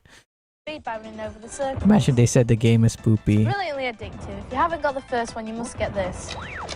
The beauty of this game is you I'm guessing they're reading off a script written by someone else. pick it up and play, and you'll never get bored of it because no two games are the same. Everyone loves the Bomberman games. They're fast, colourful, and brilliant fun to play. Last time when we were watching Bad Influence, these kids actually gave one of the games a bad review. So it's not always like positive.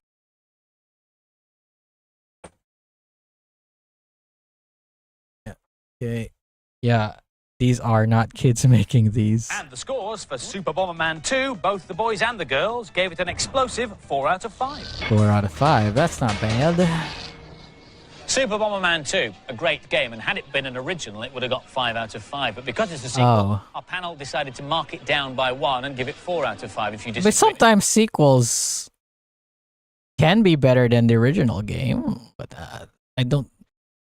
I honestly don't think that. Maybe because it's a sequel and it's mostly the same as the original, then yeah, I guess docket marks. But just being a sequel on its own is not justification to mark it down, but whatever. You're very welcome to drop us a line and let us know what you think. In fact, we're always happy to receive your letters about the programme. And this year, apart from the regular mail, we've also been I need to get myself a PC case like that again. I missed the beige. You have an address.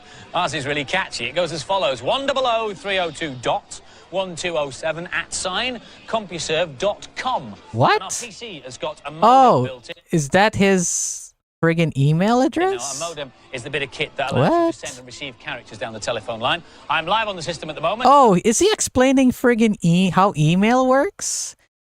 To be fair, this is 93, so it would have been very new. If it's a sequel came out rather soon, it kind of feels like it's showing a lack of creativity. Yeah. And I've just been calling up some of the letters that we received recently. This has come from Pete Davidson, who writes, "Hi, we're just writing to say how much we enjoy Bad Influence. We think email, oh my. better than Games Master. Keep making it as good as you are doing so. All the best, Pete Davidson and Mike Airy." Was that he said? It's like keep making blah blah 100 times better than Games Master.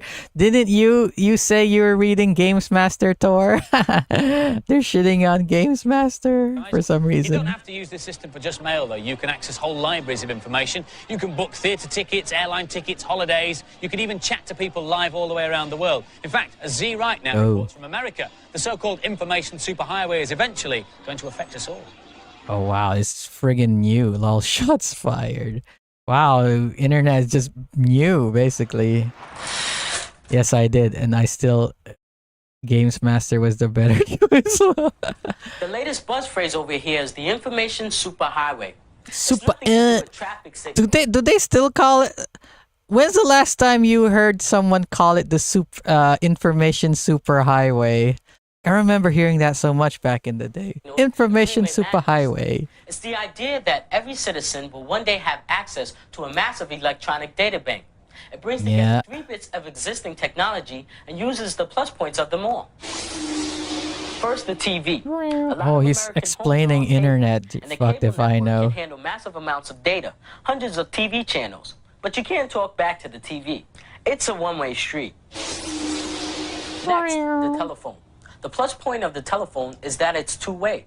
Messages can come into the house and go out. Well, we're almost there now. The wires can only cope with a very small amount of information. And finally, the computer. The computer is a very powerful way to store and organize information. Bring them all together, and you've got yourself the beginnings of the information superhighway. Shoes on the bed, what the fuck? Ever again. You'll have access to information. What kind of shoes are these? Are there specific brands? Under the sun. All sorts of services will be on offer, including home shopping. This is a system called home shopping, and it's a virtual shopping mall. You can go into any virtual shop that you. Virtual shopping mall. Yeah, like this is definitely an idea that didn't take root. Fancy. Once inside, you can select. Get the belt, Jammer. We have a child to discipline. Other information. And to buy something, you simply drop it into your virtual shopping bag. That's actually way more inconvenient than what we're doing now. You just go online, look at the listing, press to buy. That's it. You don't have to go put on a headset and pick up an item, put it in a bag. Lol, I wish the sites look better. Another vital service is called video on demand.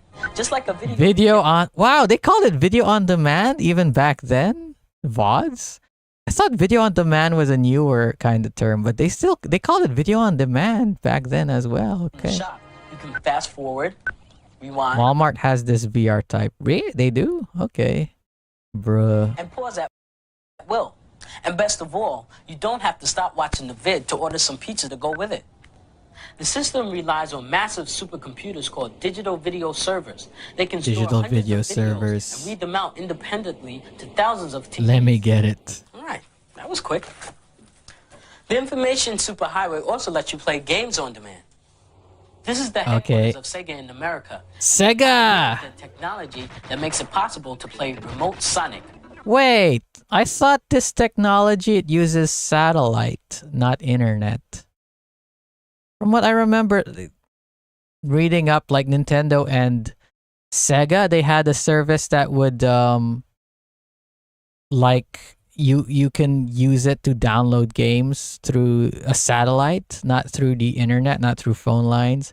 Because then how fucking long... I mean, to be fair, these games weren't that big size, but still, it would take a while for you to download them. OG craze, man. Oh, man. What are craze? Plug an adapter into your Mega Drive, connect it to the cable socket, and away you go. For a monthly fee, you can choose up to 50 hot games and play as much as you want.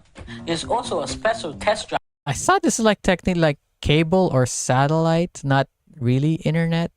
I didn't use a modem, I think. I don't remember. What is this? What did you send me? Oh, Walmart. Oh, they actually do have. Oh, it's Metaverse. Okay, fine, Metaverse. Unless you try out new games before they hit the shops. Oh, Dynamite Heady. I said I was gonna play a Genesis or Dreamcast games on Sunday, but I remember I'm gonna play TFH. So I'm gonna play this game like another day, not on Sunday. Praise one of the original supercomputers. Ah, okay. Make very high quality video phone calls. Z, who are you talking to? Not now, Mom. I'm busy. Where's your webcam? Now I know what you're thinking. How does Z keep his sharp, athletic figure if he never leaves his bedroom? The answer's over here. The world's first virtual exercise bike. It's a choice of courses from the complete Tour de France to this rather pleasant countryside. Lol. And there are Do you even know anyone who has something like that? I mean, to be fair, what's his name? Sakurai, the director of Smash Brothers. I was watching a video of his recently, and he says like while he's playing video games or watching TV, he's got like some sort of bike machine like this.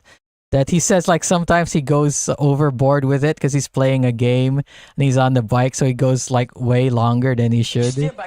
I love watching my adult videos on demand through the information superhighway on my cathode ray television. Get a headwind from the built-in fan.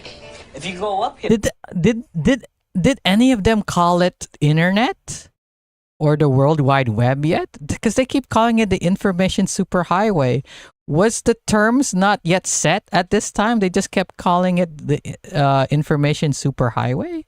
I don't remember. Let's see if they actually call it the internet or something, or World Wide Web or whatever. if you're a competitive type, there's various virtual opponents to race against.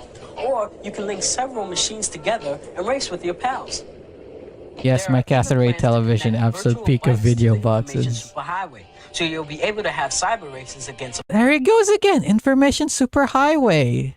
Now we have swift rollers for bikes. You simply remove the rear wheel and mount your own bike to it and ride. Or I actually got that for my dad's birthday, so I know what you're talking about because I had to buy it. Opponents from all over the world. But now, a confession. We cheated all that superhighway stuff over there. None of those services actually exist yet, except That- for pizza delivery. It does exist now, obviously. Pilot projects at the end of the year.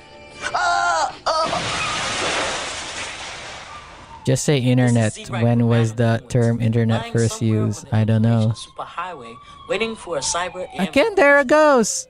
Internet superhighway. Let's see if they actually say internet or World Wide Web. Because did they call it information superhighway in 1993? You've been a very naughty anorak. Now stay. Wait. Okay, let's search the transcript and let's look for internet. Okay, we're at 10 minutes. Internet. Web. No, they don't say it. They just keep calling it the information superhighway.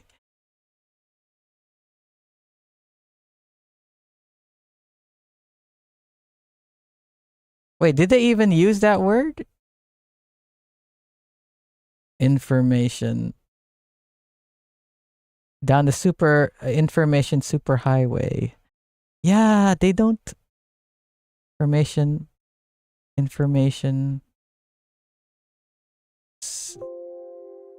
Super. Oh, you can't see. Can you see what I'm typing? Yeah, you can.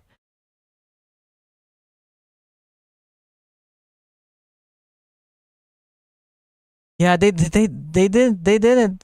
say.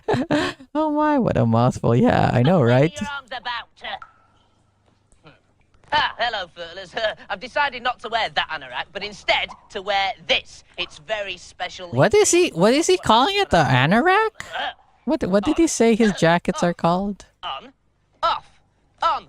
Brilliant! I call it my anorak of invisibility. Was it anorak? What is that? What is? For alien breed on the Amiga. All you have to do. I'm gonna turn on the subtitles. Anorak? I think it's an anorak. Anorak. Oh, okay. Learn something new every day. That's an anorak. I never heard of the term anorak. It's the jacket. All you have to do is log on to the computer and then type in Salman Rushdie play. I can't read that. I can't read it. It's the video quality is not high enough. Jammer, what did you do on the internet superhighway today? I'm friggin' streaming this game and talking about. And now to turn off my anorak of invisibility. Internet superhighway. Where's the switch? I mean, no, that internet superhighway. Oh. Information superhighway. This is Inferno, the latest space simulation game. It's a world of bizarre planets. You've never lived somewhere cold enough to need one. Yeah, I haven't. Not for the first time in a game, the entire fate of civilization rests on your shoulders, or should that be your mouse, as you defend the universe of Inferno from the evil Rexon Empire. And there's a lot of good graphics and cinematic effects. Rexoff. The 700 missions. The information superhighway is such a marvel, isn't it? It's the first time that music commissioned for a game has been released separately on a CD. It was written and performed. That's kind of common nowadays, where you have the soundtrack separate. Like for instance, Shantae, I got the soundtrack for that separate. ASF and Chris from the band. ASF. Yep, I'm here with Mrs. Fiend. ASF? That band sounds familiar. A different song for each of the scenarios. ASF. In the game. Some of it. ASF band. Oh, yeah. Let's go to YouTube. ASF. What the? Why is it showing pigs?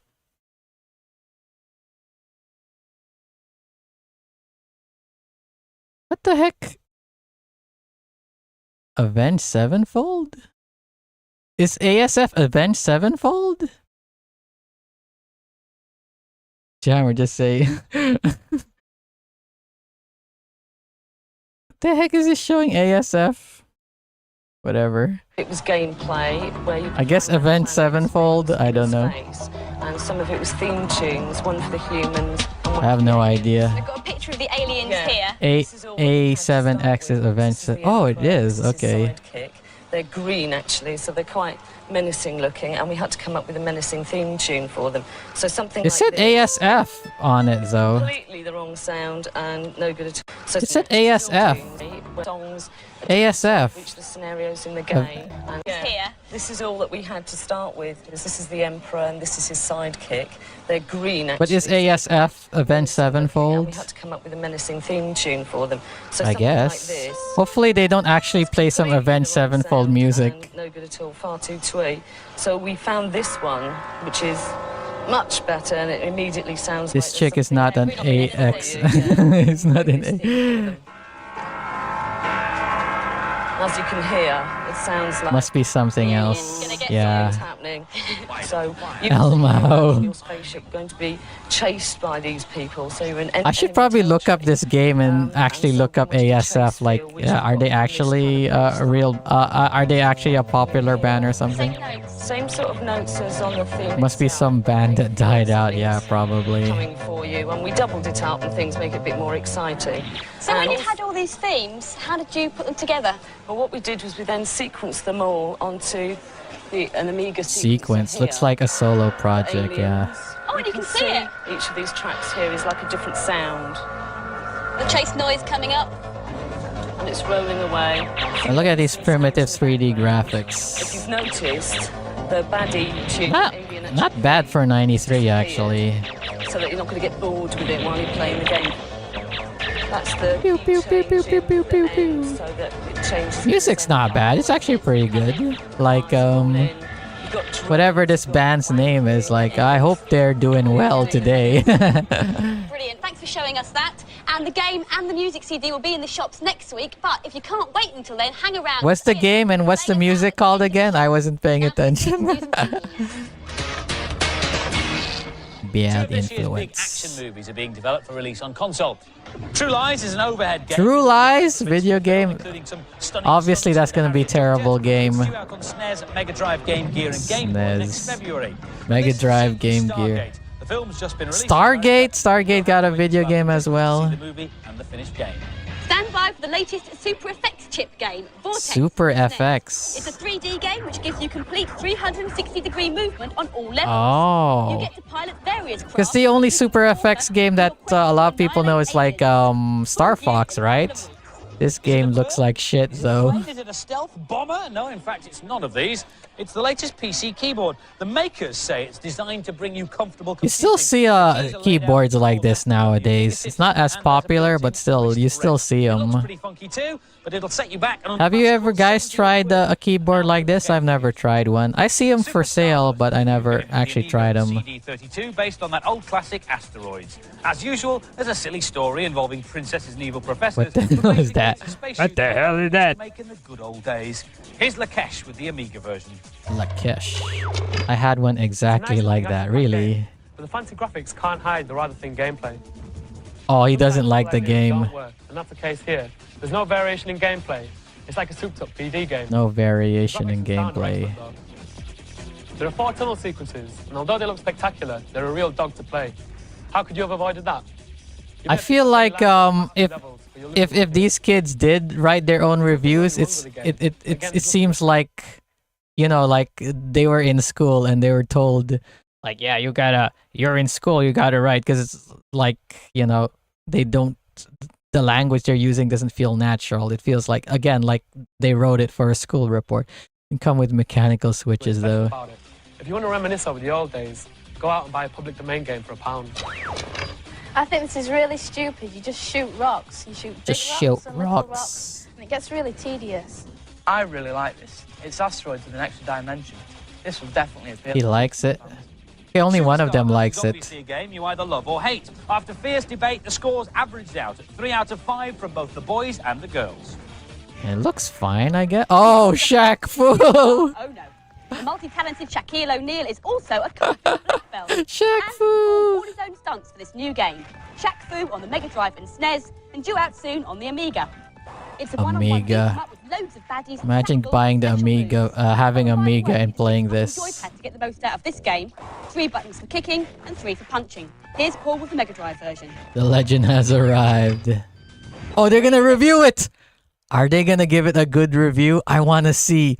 I wanna listen to see if they actually think it's good. Oh my god! Imagine if they said it was good. Let's rewind it a little bit. With the Mega Drive version. It's a really good effort to beat 'em up. The only problem is the sprites are a bit too small. In the dual part, It's a really good effort. Okay, but he said the sprites are small. you don't have to play as Shaq. You can play as one of the other characters. I'm playing Voodoo the Woman against Orok. Play Shaq Fu? No way. Each character has their own 2 special moves. Mine's to turn into a wolf. Brilliant, got it. Also, each character has a provoking move. Mine laughs in the face like that. This is the bit called the story. It gives the background information on Friggin' Pepsi. Shaq and why he has to fight.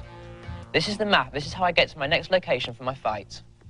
In the Okay. story, you have to play Shaq. He's not actually a very good character. I'd rather play one of the others. This game should give the other beat-em-ups a run for their money. It's excellent. What?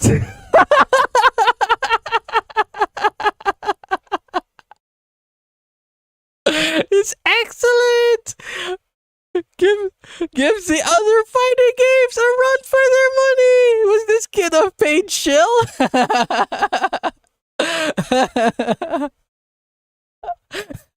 Suck on that, Jammer. I wasn't expecting such a glowing review. Remember what era this is from? Friggins, you can play Street Fighter 2 or Mortal Kombat. You chose play this? Would Primal Rage out at that time? I don't know. It's a great game, but it seems a bit daft having a basketball player in a beat-em-up. What a waste. It's got all these fantastic special moves, but you need brilliant eyesight to see them. It seems that Shaq Fu has plenty of... What the heck? Their reviews are positive. Kind of glowing reviews, these nuts, Jammer. But perhaps not quite enough art. It gets 4s all round. 4 out of 5. 4 out of 5. I mean, some of them's fighting hurts, but 4 out of 5. I was expecting at most a 3 out of 5. Oh my fucking god. Did these kids even play a fighting game? Oh, excellent. Get riggedy wrecked, Jammer. I finally decided to wear this anorak. It's particularly good for Anorak. Oh my god, shut up. electric heater. I want to skip this, but we gotta friggin' watch this annoying guy. These on the Mega Drive. On the options School Spot. AA, BB, CC, CC, Friggin' School Spot is actually a pretty fun game. and you get a flat flattering picture of the programmer, my mate Dave Perry, and also a secret cheat option menu, which gives you infinite lives and lets you start on whatever level you like. That's actually a really useful cheat he just gave there. Not another faulty anorak! Help! Help! Fire! Andy! Violet! Anybody! Man, you see how complicated his email address was? Prize was a Mega Drive and a game of Dynamite Heady. We asked you. Oh, Dynamite Heady. Dynamite. The answer was Alfred Nobel, who also lent his name to the Nobel Prize. We had nearly 10,000. Oh, it's the episode's done. Katie Wymark from London. Well done. 10 runners up get Bad Influence Best and Sleep T-shirts. This week's competition prize is a SNES with Super Bomberman 2, and the question is, in which country were fireworks originally invented? Which country were fireworks originally invented? Phone in your answer on 0891. What country was fireworks originally invented? China, I guess? Wait, just a sec. I'm searching for something. Clank.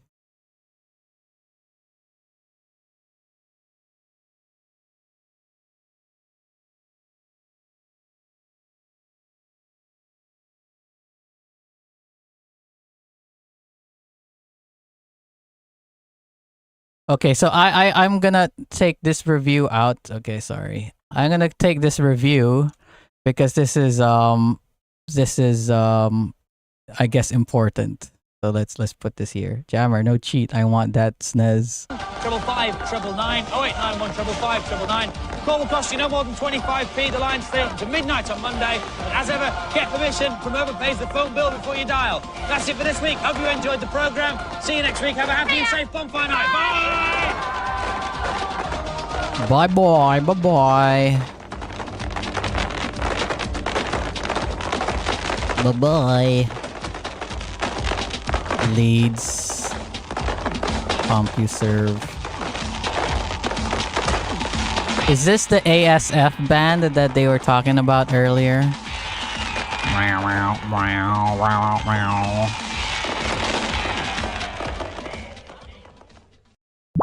Okay, so the next review is a GameSpot review. So, the reason why I put this review here is because you know how people nowadays, they get so enraged by like reviews. Like, I think it happened with Tears of the Kingdom when they didn't give it a 10 out of 10, or they only gave it 9 out of 10, or even 8 out of 10 stuff. And then fans would get so angry, you know, like all these games they give, like, I guess the best example I could give is the Too Much Water review, like of Pokemon. What was that game?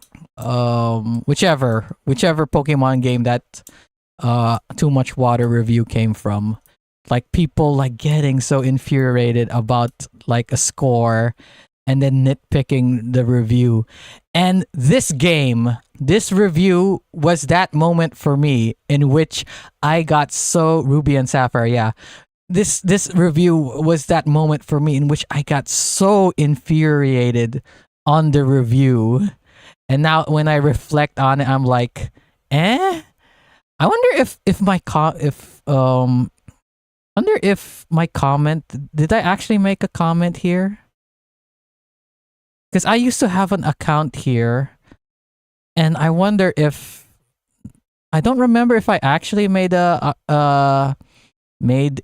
comment here, but it's probably been deleted because I deleted my comment or something. But anyway, so this is like, I remember me and my friends like going, so angry at this review, and it was like a 7.5, and it's like, that's fine. Nowadays, I wouldn't be so angry at it. It was like, it's fine. I actually kind of agree with the review, but I remember back then, like, you know, PS3 fanboy and kid, like, I was a big fan of Ratchet and Clank. I was like, this game should have got at least an 8.5. You give it a 7.5, you piece of shit motherfucker. You kind of thing like that. So let's watch this friggin' review. Video review. Fuel lines, check. Horizontal stabilize. So one thing I didn't realize as a kid is these scenes here, it's not actual gameplay. It's not actual, we need more funny voice jammer. It's not actual gameplay. It's what do you call it? It's actually pre-rendered cutscenes. It's not actually using the in-game engine. Like one of the reasons why they obviously had these scenes was obviously to make it look better. Even Uncharted did this. And the other reason why is that it, what do you call it again? It kind of hides the loading screens because you know you're watching a cutscene. But yeah, like this game did it, Uncharted did it. I honestly nowadays I prefer real-time cutscenes like Gears of War back then, around the time when this game came out. It was actually using in-game in-engine cutscenes rather than pre-rendered like this. But obviously it looks really good. And people back in the day were comparing it to Pixar movies and all that. Check. Ion thrusters. Looks like we got a tailwind. If we time it right, we can ride the slipstream of the grav train past the Seagrid traffic. Launch the Mega Grappler onto that pedway overpass and slingshot right up to... Ratchet. The thrusters are fine, Clank. See? Over the course of 5 games, the Okay, I'm gonna sound like an asshole here, but what the fuck? Like, what? I don't want to look at a middle-aged balding man in the review.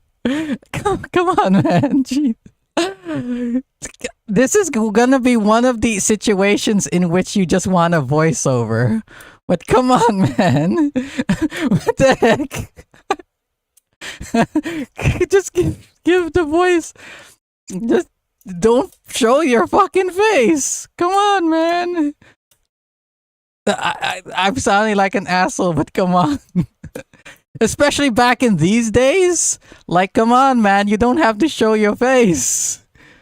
It would probably be cheaper and easier not to show your face. You just show gameplay. Careful, Jammer. You're gonna be like him sometime in the future. Fine, Clank. See? Over the course of 5 games, the Ratchet & Clank franchise has crafted its own identity and a large following as well. Yeah, and I was one of those followings. The writer of Dragon Ball passed away. Yeah, I found out earlier today. You want him to get a toupee. The duo's first outing on the PlayStation 3 finds them facing an identity crisis of sorts. Identity crisis. What is the identity? Now I'm thinking back and like, what is the identity crisis? What are you talking about? Okay, let's go continue. So many different gameplay mechanics is one of the main things that prevents the game from achieving the same high level as previous entries in the series. It's still a very fun game. So one of the things I remember me and a lot of people were nitpicking this review is, like he says, variety. Like basically, it's down to variety is a bad thing about this game. And a lot of people say, variety? You don't like variety in your game? Which actually was a symptom of the PS2 era when this game came out, is because like you go back, you play the old Sly games, you go back and you play the old Ratchet and Clank games. It's like filled with like mini games, especially like the Sly Raccoon 1. Like it's filled with these mini games that are totally different from the main game. And since this is an early PS3 game and it came from that era of the PS2 games in which they include all these kind of different mini games, honestly, looking back at it now, I would have preferred if it focused on the platforming and the combat way more. Because like newer Ratchet and Clank games, they focus on like certain aspects of the game way more and not just have so many mini games. So I guess now reflecting back, I actually agree with his opinion more. Let's watch your review first and discuss afterwards. Well, one thing why I want to pause is because I want to do the whole thing of like, you know, like you play the video, you pause, you play it to avoid like copyright or whatever. Like I won't be accused of just like showing the whole video and then not saying anything, then saying something after the fact. So, you know, this is a style of how people react to videos and stuff. So Anyway, yeah. Hey, Shemtop, how's it going? It's impossible to ignore the game's great graphics, so we'll start there. Yeah, it did have great Tools of graphics. Destruction is probably one of the most vibrant and colorful games you've ever seen. Part of this is due to the Again, like lighting. I said, is that what they do? Yeah, that's what they do. Anyway, yeah, like I said, a lot of people are comparing it to Pixar back in the day. Which makes everything look more dynamic. But there are lots of pastel colors and what appear to be hand-drawn backgrounds that make the game look like a cross Hand-drawn backgrounds. Okay, Jammer is truly into his get off my lawn phase. between a cartoon and a Pixar movie. Hey, Shemtop, yeah. Oh, there, he just said Pixar, like a Pixar movie. Okay. Where are you going? It's a shortcut. Hey, Shem. With all the camera pans, particle effects, explosions, and dozens of characters on screen at once, it's almost like the developer was taunting the frame rate, daring it to slow down. Other than a few... Remember back before I was talking about, did people back then talk about frame rates? Well, he did mention it here, so I guess people were talking about frame rates back then, because nowadays they're so obsessed with the magical 60 frames per second thing. To be fair, when Ratchet and Clank, this game came out, it was running at 60 frames per second. And the previous PS2 games were 60 frames. I think the game after this, not Quest for Booty, but the one after this, Crack in Time, was actually the first Ratchet and Clank game to go 30 frames per second. So, it's actually a good looking game. Yeah, it still looks good to this day. Few brief instances. But also, the thing is, I think it ran at 720p. It didn't run at 1080p back in the day. It does. A good story would have been nice, but this sort of game is really all about the gameplay, so it doesn't hurt too much that one of Tools of Destruction... People are talking about frames since film reels and broadcast TV. Yeah, that's true. But this is my question was, did they obsess over frame rates as much back then as they do now? I'm not sure. Did they? I don't know. He did bring it up, so maybe they did. But I don't know. It's like I was saying before when I was playing Metal Gear Solid 4, you see the frames dip under 20 frames per second. I don't remember reviews back then mentioning it. Anyway, let's continue. Destruction's weakest aspects is its story. The voice acting is solid, and the dialogue... Yeah, the story wasn't that great. It was really annoying to me that, as a Ratchet and Clank fan, they actually retconned a few things to fit the story of this game. Anyway. It's funny. The story is barely fleshed out enough to give you reason to go from one level to the next. Heavily armed robotic commandos, but I figured, hey, if you were in the neighborhood, maybe... It's not helped by a lousy cliffhanger ending that does everything but plaster. Find out about the exciting conclusion in the sequel across the screen. Yeah, that cliffhanger ending was so annoying to me because after this game came out, you had to get Quest for Booty. You don't really need to buy Quest for Booty to get the story because you just had to get Crack in Time. But still, it was annoying, Only became a huge issue in gaming when console plebs realized they were only getting 30. Thankfully, there's some really good gameplay to make up. Frame rates have always been a topic. That's why we spent hours eking every last KB out of machines with edited autoex.bat and config sys files and boot disk gaming.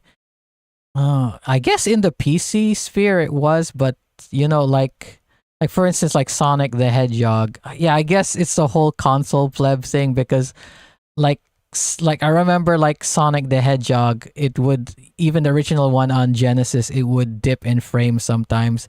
And then it only got fixed in the future when they sort of made it in the head. I forgot the name of the engine that when they released it on the mobile, on the iPhone, and then they made the newer versions. But yeah, let's rewind it a little bit. In the sequel across the screen. But my question is, did they talk about it in reviews a lot back then? Well, I guess the thing is, I don't know. I don't have that as good as a memory. I'd have to read a lot of these old reviews to really see. Hopefully, there's some really good gameplay to make up for it. Like the previous games, the action is viewed from a third-person perspective as primarily a mix of platforming and shooting. Thanks, Shemtov. On the shooting. One of the game's best aspects is the controls. You'll be jumping around, blowing bad guys away in a matter of seconds. Okay. As always, Ratchet has a large arsenal available to him. There are grenades, rockets, spikes, blasters. I remember the weapons when I played this game, they're all mostly the same. Except for maybe the disco ball and the tornado gun. I think that was it. And the tornado gun also, like you could use the 6-axis motion controls to control it. I remember it melted my brain back in the day, having to run around, dodge enemy, fire and all that. And also control the tornado with the motion controls. It's like, oh, you need a lot of dexterity to use that weapon while effectively dodging enemy attack. A whip, bouncing saw blades, and a whole lot more. He also has a lot of gadgets at his disposal. Ratchet can release a swarm of nano bees that will attack anything that gets near. Toss up a disco ball and blast enemies as they dance. Turn folks. I remember as a kid, I found that so hilarious. The disco ball and the penguins, like turn them into penguins and use the disco ball. I usually lock on for this game. I think when I played the PS2 games, I would use lock on, but I think by the time this game came out, I used free aim mostly. And even break out a holographic pirate outfit for those occasions when he just needs to be all piratey. While the game does a good job of encouraging you to use different weapons and items, you'll find that there are a handful that work extremely well, so it's possible to get into a rut of using the same attack patterns over and over because they're so effective. There's a lot more to tools of destruction than platform jumping and shooting, perhaps too much. Okay, there's his thing, like there's too much variety in the game. Again, I remember like that being such a big sticking point. Like, yeah, it's too much variety. There's so many different gameplay mechanics that you get the sense that the developer didn't say no to any idea that was presented during the design process. I remember the villain being so very meh. Dude. Especially the previous game the previous game to this was Deadlocked or Gladiator in the UK. But the villain in that game was also pretty good. And then obviously before that, Ratchet & Clank 3, where it was Dr. Nefarious, which was like such a good villain compared to this very lackluster villain. You should totally put Ratchet in a ball like in Super Monkey Ball. I was thinking he could dress as a pirate and do a short dancing minigame to open doors. Yeah, I remember hating those friggin' dancing minigames. He'd probably complain about Breath of the Wild and Tears of the Kingdom if he reviewed them. Consider it done. And while we're at it, we'll have him fly a spaceship, swim, and grind rails too. The game uses motion controls to mix results. You'll fly around levels, tilting the controller to steer, and even hack. I remember the motion controls in this section of the game being really fun. I liked the motion controls in this one, but everything else I didn't. Security systems with motion controls by rolling a ball around and conducting electricity. These minigames aren't bad, and they actually control pretty well, but they're just not as fun as running around shooting guys. Oh yeah. He just wants to go around and shoot guys. Solo.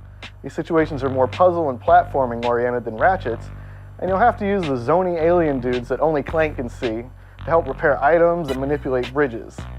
They say variety is the spice of life, but there's such a thing as too much spice.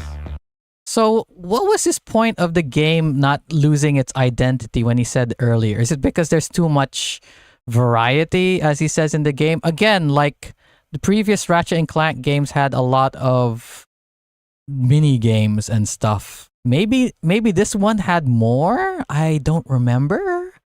But still, like, his point of it losing his identity? I don't know. There's a game that got that. It's called Doom. The fact is, while some of these things break up the flow of the game, the core gameplay is so solid, you'll still have lots of fun on this 10 to 12 hour adventure. That's another thing, like, I want to make a point of for people reacting to reviews nowadays. Like, his overall message is that it's a good game and you're gonna enjoy it. But people just want to focus on the one little teeny tiny negative he said.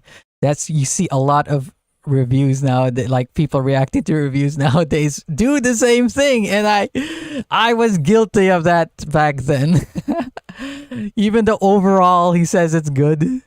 It's a positive review, but people will just niggle at the little tiny thing, a little tiny complaint. Your criticism, your opinion of the game has to be perfect. Combat is quite satisfying. Did you hear the length of the game? 10 to 12 hours? That's a decent sized DLC now, yeah. And while there's generally one linear path to a level's main objective, there's plenty of opportunity for exploring if you're trying to find the game's many collectible items. The collecting doesn't slow the game down much though, and thanks to clearly laid out What's up with the gameplay? Why did they just show him get smashed? paths and a helpful map, you're rarely at a loss as to what to do next. You won't have to worry much about dying slowing you down, because the game is extremely easy and only gets remotely difficult in the last hour or so. Yeah, I remember this game being kind of easy. I remember Ratchet and Clank 3 being so difficult.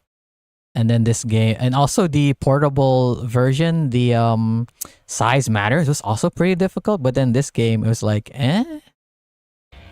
The difficulty will be fine for kids, but anyone who's played a Ratchet game before will likely find this adventure too easy.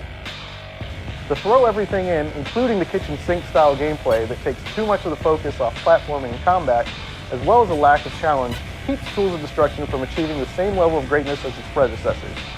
But it's a very... I guess I agree nowadays with his overall point that like maybe focus more on the platforming shooting, because like even like the newest Ratchet and Clank, what's it called again? Whatever.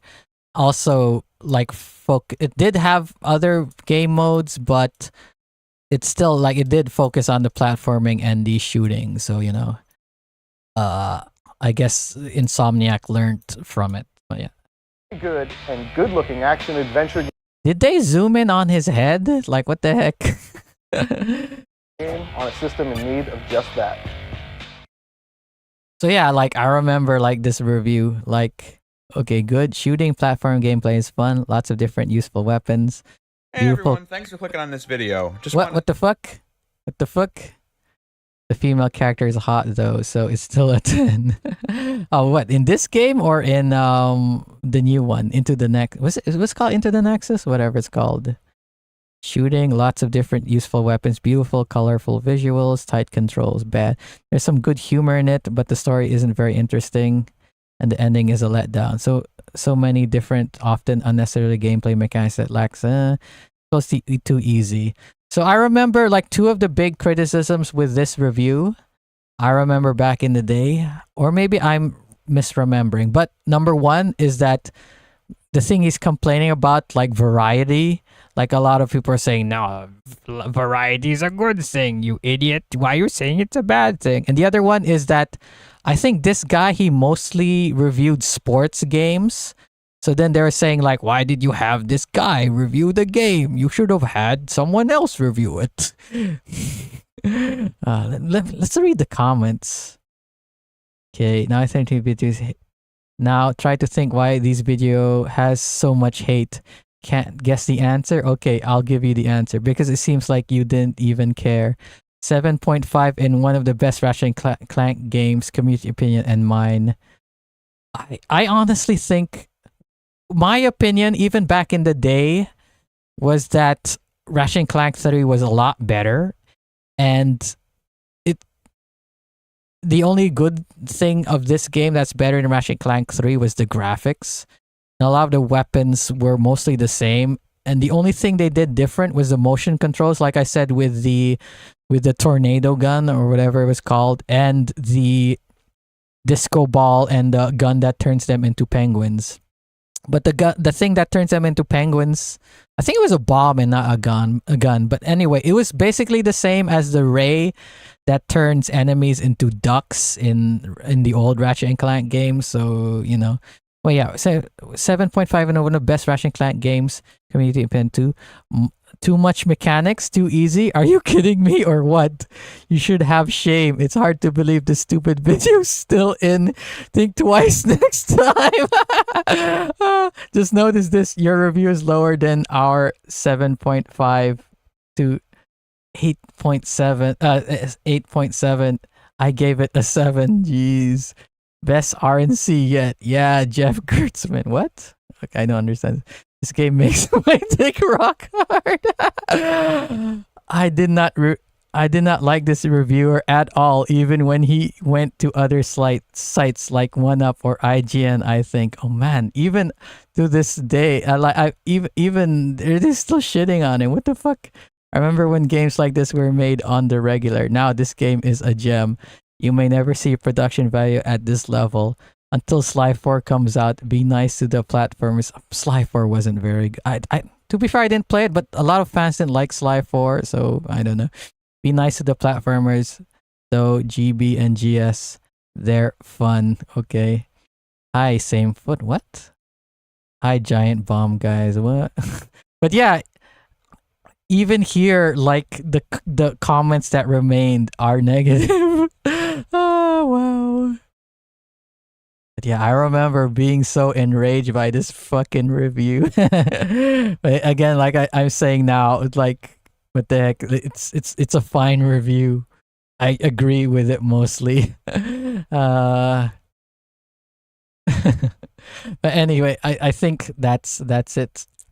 So, do you guys like this format? I've done this like twice before, but do you like this kind of format I'm doing where I watch old reviews and game reviews and all that and react to them? But I'm not sure if you're interested, I could maybe do one in the future, but I probably will be more it's cool doing this because it's going to the past, like a review that's very like memorable to me.